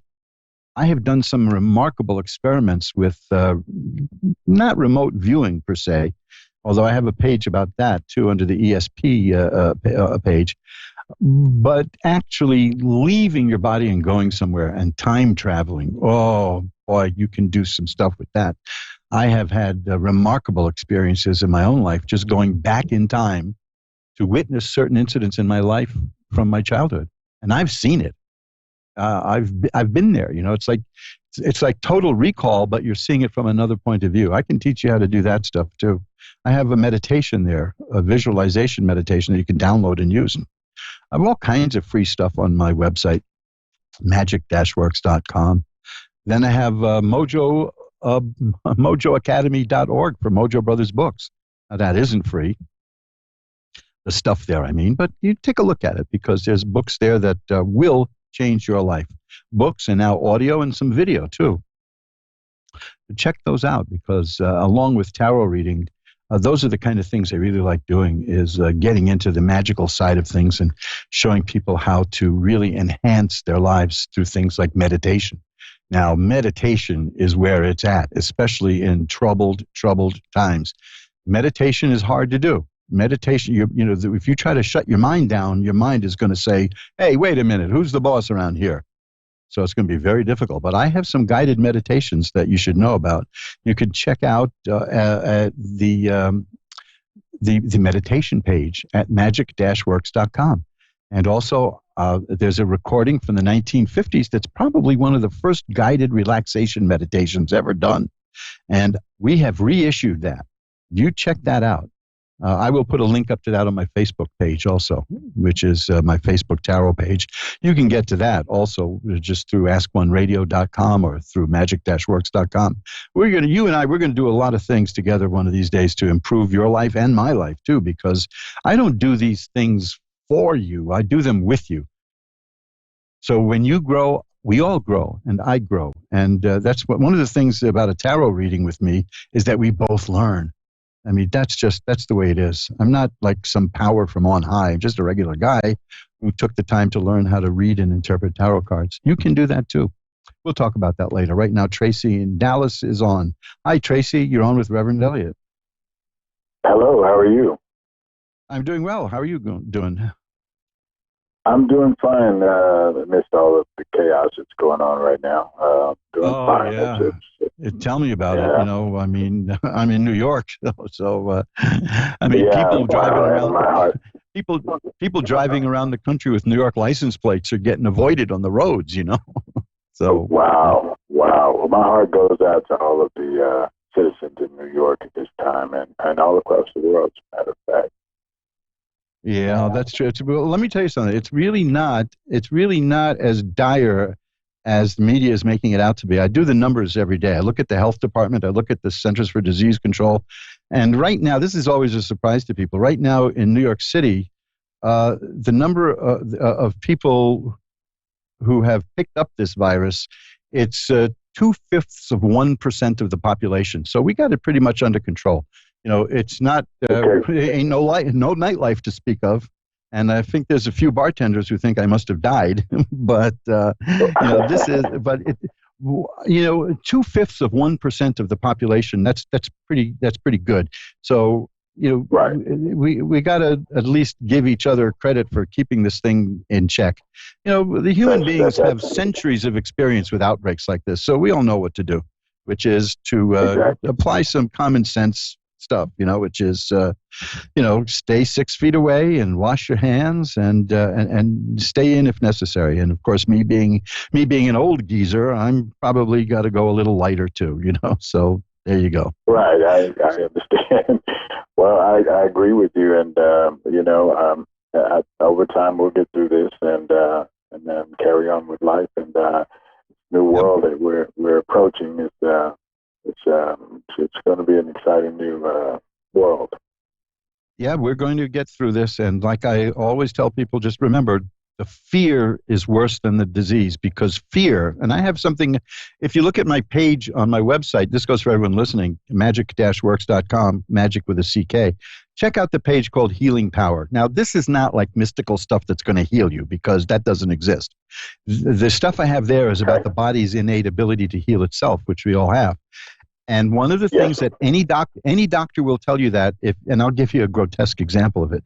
Any doctor will tell you that if you're in a state of fear, your immune system shuts off, because your body doesn't have the energy to use the immune system if it has to run, like fight or flight. So whatever you can do to not be afraid, do it. We're watching reruns of the old Batman show here, because that's just goofy and funny. There was a case, I'll tell you about this, about what fear does and why, and this, I'm going to make this as delicate as possible, but there was a murder case years ago, I think in the 1930s, where a person was seen having dinner in a restaurant and then was found murdered. And in the autopsy, they saw that the food was barely digested. So they figured he was killed shortly after having dinner, but they kept the guy tied up in a basement so his digestion stopped out of fear. And then that way they could trick people about the time of the killing. So listen, before we go on and on, what do you want to see in the tarot cards? Well, I'm very much interested in my future. And I have a lot of faith in the overcoming of this situation, and I'm looking forward to a fresh new start, and just would like to kind of wait a minute. Bingo, right there. Right, the minute you said fresh new start, what did I do? I pulled out the Ace of Cups. The aces are beginnings. Okay. You said the magic word there. And the Ace of Cups is about the beginnings of happiness. It's about the beginning of it's got a sunrise, in a lot of the decks. So it's about a whole new day. You just really hit that. Now, the next card is the Empress. That's a person who can make things grow and make things happen. You're a very creative person, am I right? That's correct. Well, you're going to use that creativity and you're going to make things happen. Mm-hmm. Great. I do a lot of writing and sketching and drawing and singing and a lot of different creative. That's where I get my mojo at, I guess. Well, the arts are where it's at, because that's the expression, and that is so good. Let me tell you something else, and this goes for everyone listening. If you really want to put yourself in a good, upbeat mood, this is phenomenal stuff. I meant to talk about this last week, and I put something on my website about this. The people who make a list of things that they're grateful for in life will stay happier than the average person for the next 2 months. Oh, wow. So that's something that everybody can do too, is let's all make a list of something we're grateful for. But what I'm seeing here is that, like here, there's the Ace of Cups, the Ace of Swords. The Ace of Swords is about a new way of seeing things, a new way of thinking, a new way of seeing the world. So yeah, you're headed for a really, really good time. The Sun is the next card. Healing, growth, health, all the good things from the Sun. So I only stopped you because what you said was exactly the card that I got about a new start and happiness and growth. So you're headed for the time of your life. literally. Great. I feel that as well. I mean, I'm excited, you know. And Well, the cards are confirming what you feel. That's for sure. Great. Well, I'm going to see if I can get one more reading in before I go. I've only got a few minutes left, but keep in touch. I'm here every Wednesday at 11 Eastern, 10 Central, 9 Mountain, and 8 Pacific, and we will get through this. And we're all going to keep as positive as we can. Okay. Well, I was excited, and I'm grateful for you guys to have me on, and you are an amazing host, and I'm going to continue to listen to the show, and I encourage everyone out there to keep listening. Thank you very much. That's a beautiful thing to say. I really appreciate it. You made my night. Bye-bye. Great. All right. Now, I got the cards all shuffled up. Let's see if we can get in one more call. And Corinna in Washington. Hi, you're on with Reverend Elliott. Hi. Hi. What can I look at for you tonight? Don't mean to rush you, but we're up against the clock here. It's amazing how fast this goes. What would you like to look at? My romance. The romance. Romance. Okay. Let's see what we've got here. Well, you're facing a lot of competition, is what I'm seeing here in terms of romance. But things are going to happen. I've got that's the 5 of rods. It's about stiff competition. I've got exactly the kind of cards you're going to want, too. The 8 of rods is about something that's on the way now. It's just like that feeling that I had with the last call, that something is coming good. There's something coming at you, and the next card tells what it is. And the next card is the 2 of Cups. Okay, the 2 of Cups is the card for the beginning of a new relationship and a new romance, or if you're in a relationship, it means it's going to reach a new level. So that's coming right at you now. Now, here's the Knight of Cups. The Knight of Cups is the beginning of a new relationship that's just taking shape. Remember, cups are about romance and emotion and all of that good stuff. And the Knight is the beginning. Now, the Knight can be a little uncertain because the Knight is on horseback, so it jumps around, like on a chessboard even. But it means that something new and exciting is coming. Oh, bingo, the Ace of Cups. How many times do I get the Ace of Cups tonight? That means we're all on the verge of something good coming. So, yes, there is. The 8 of Swords is the first card I got, which is a person who feels that there's nothing happening, that you're stuck, you're not going anywhere. The 5 of Rods is the card that led me to say that there's some stiff competition out there, but the 8 of Rods says something is coming, and the next 3 cards tell me exactly what it is. There is no doubt in my mind. 2 of Cups, Knight of Cups, Ace of Cups, that's a relationship. That's a romance. Okay? Okay. And I think it's going to be really good for you. What I needed to know. I've got 2 more cards here. Get this. The Lovers. Now, there you go. You can't get better than that. And the Temperance card, which is a card of balance, which tells me it's going to be a really good relationship. It's going to be well balanced for you. So let me know how it works out. You got something really good coming just around the corner. Thank you. Bye-bye now. Thank you. Bye-bye. And that's it, folks. Here, we just shuffle the deck up. And that's it. We've got through another edition of Reverend Elliott's Magical Window, the show that asks the question, when will he stop talking and read those cards? I just love communicating, and I get such a burst of energy. Sometimes I listen back to these shows and I hear, hi, this is Reverend Elliott, at the beginning of the show. And by the end, I'm talking like 9,000 miles an hour. I could keep going forever. In fact, if you called me after the show somehow, if you emailed me, we'd probably get into a conversation. But don't do that because I'm going to try to get some sleep tonight. I usually don't get to sleep till about 7 in the morning after I do the show because I'm so keyed up. But there's so much positive energy out there, folks, and that's what I want you to stick with. I want you to stick with the positive energy. Remember, I told you, fear and stress can make us sick. I have a link to an article about that at the Healing Power page on magic-works.com. I have a 10-minute video by Dr. Bruce Lipton. Look him up. That is a doctor. I mean, we're talking about a healer, a real doctor. And he knows that he doesn't heal anybody. Now, that sounds odd, right? But he knows that we heal ourselves. We all, when you cut yourself and you put a bandage on it and then it's healed. How'd you do that? There's a lot of stuff you did that you don't take credit for, You got blue eyes. How did you do that? You did that. They're your eyes, you see. So there's power there. We all have more power than we know. And in fact, I have a book about that. It's called Bending Spoons with Your Mind and Other Miracles of Mind Power. Folks, if you needed mind power ever in your life, it's during a time of stress and fear. You can't let that get to you because the fear itself can damage you forever. Fear is deadly. And that's why I always talk about the book Unmasking Fear, which you'll find at mojoacademy.org. I'm not going to go on and on and on and on about that. Just check it out. You will thank me for it if you read it. You can see at Amazon.com, and you go to the link, that there are 2 people there who wrote reviews about how important this book is. These are verified readers who bought the book. So we'll be talking about this in the weeks to come, because don't give in to fear and don't give in to stress. Easier said than done. I can show you how to do it. I can show you how to make that happen. So I've got to go now. We're going to be out of here in a matter of seconds. So until next week, remember, time flies. It's 2 minutes.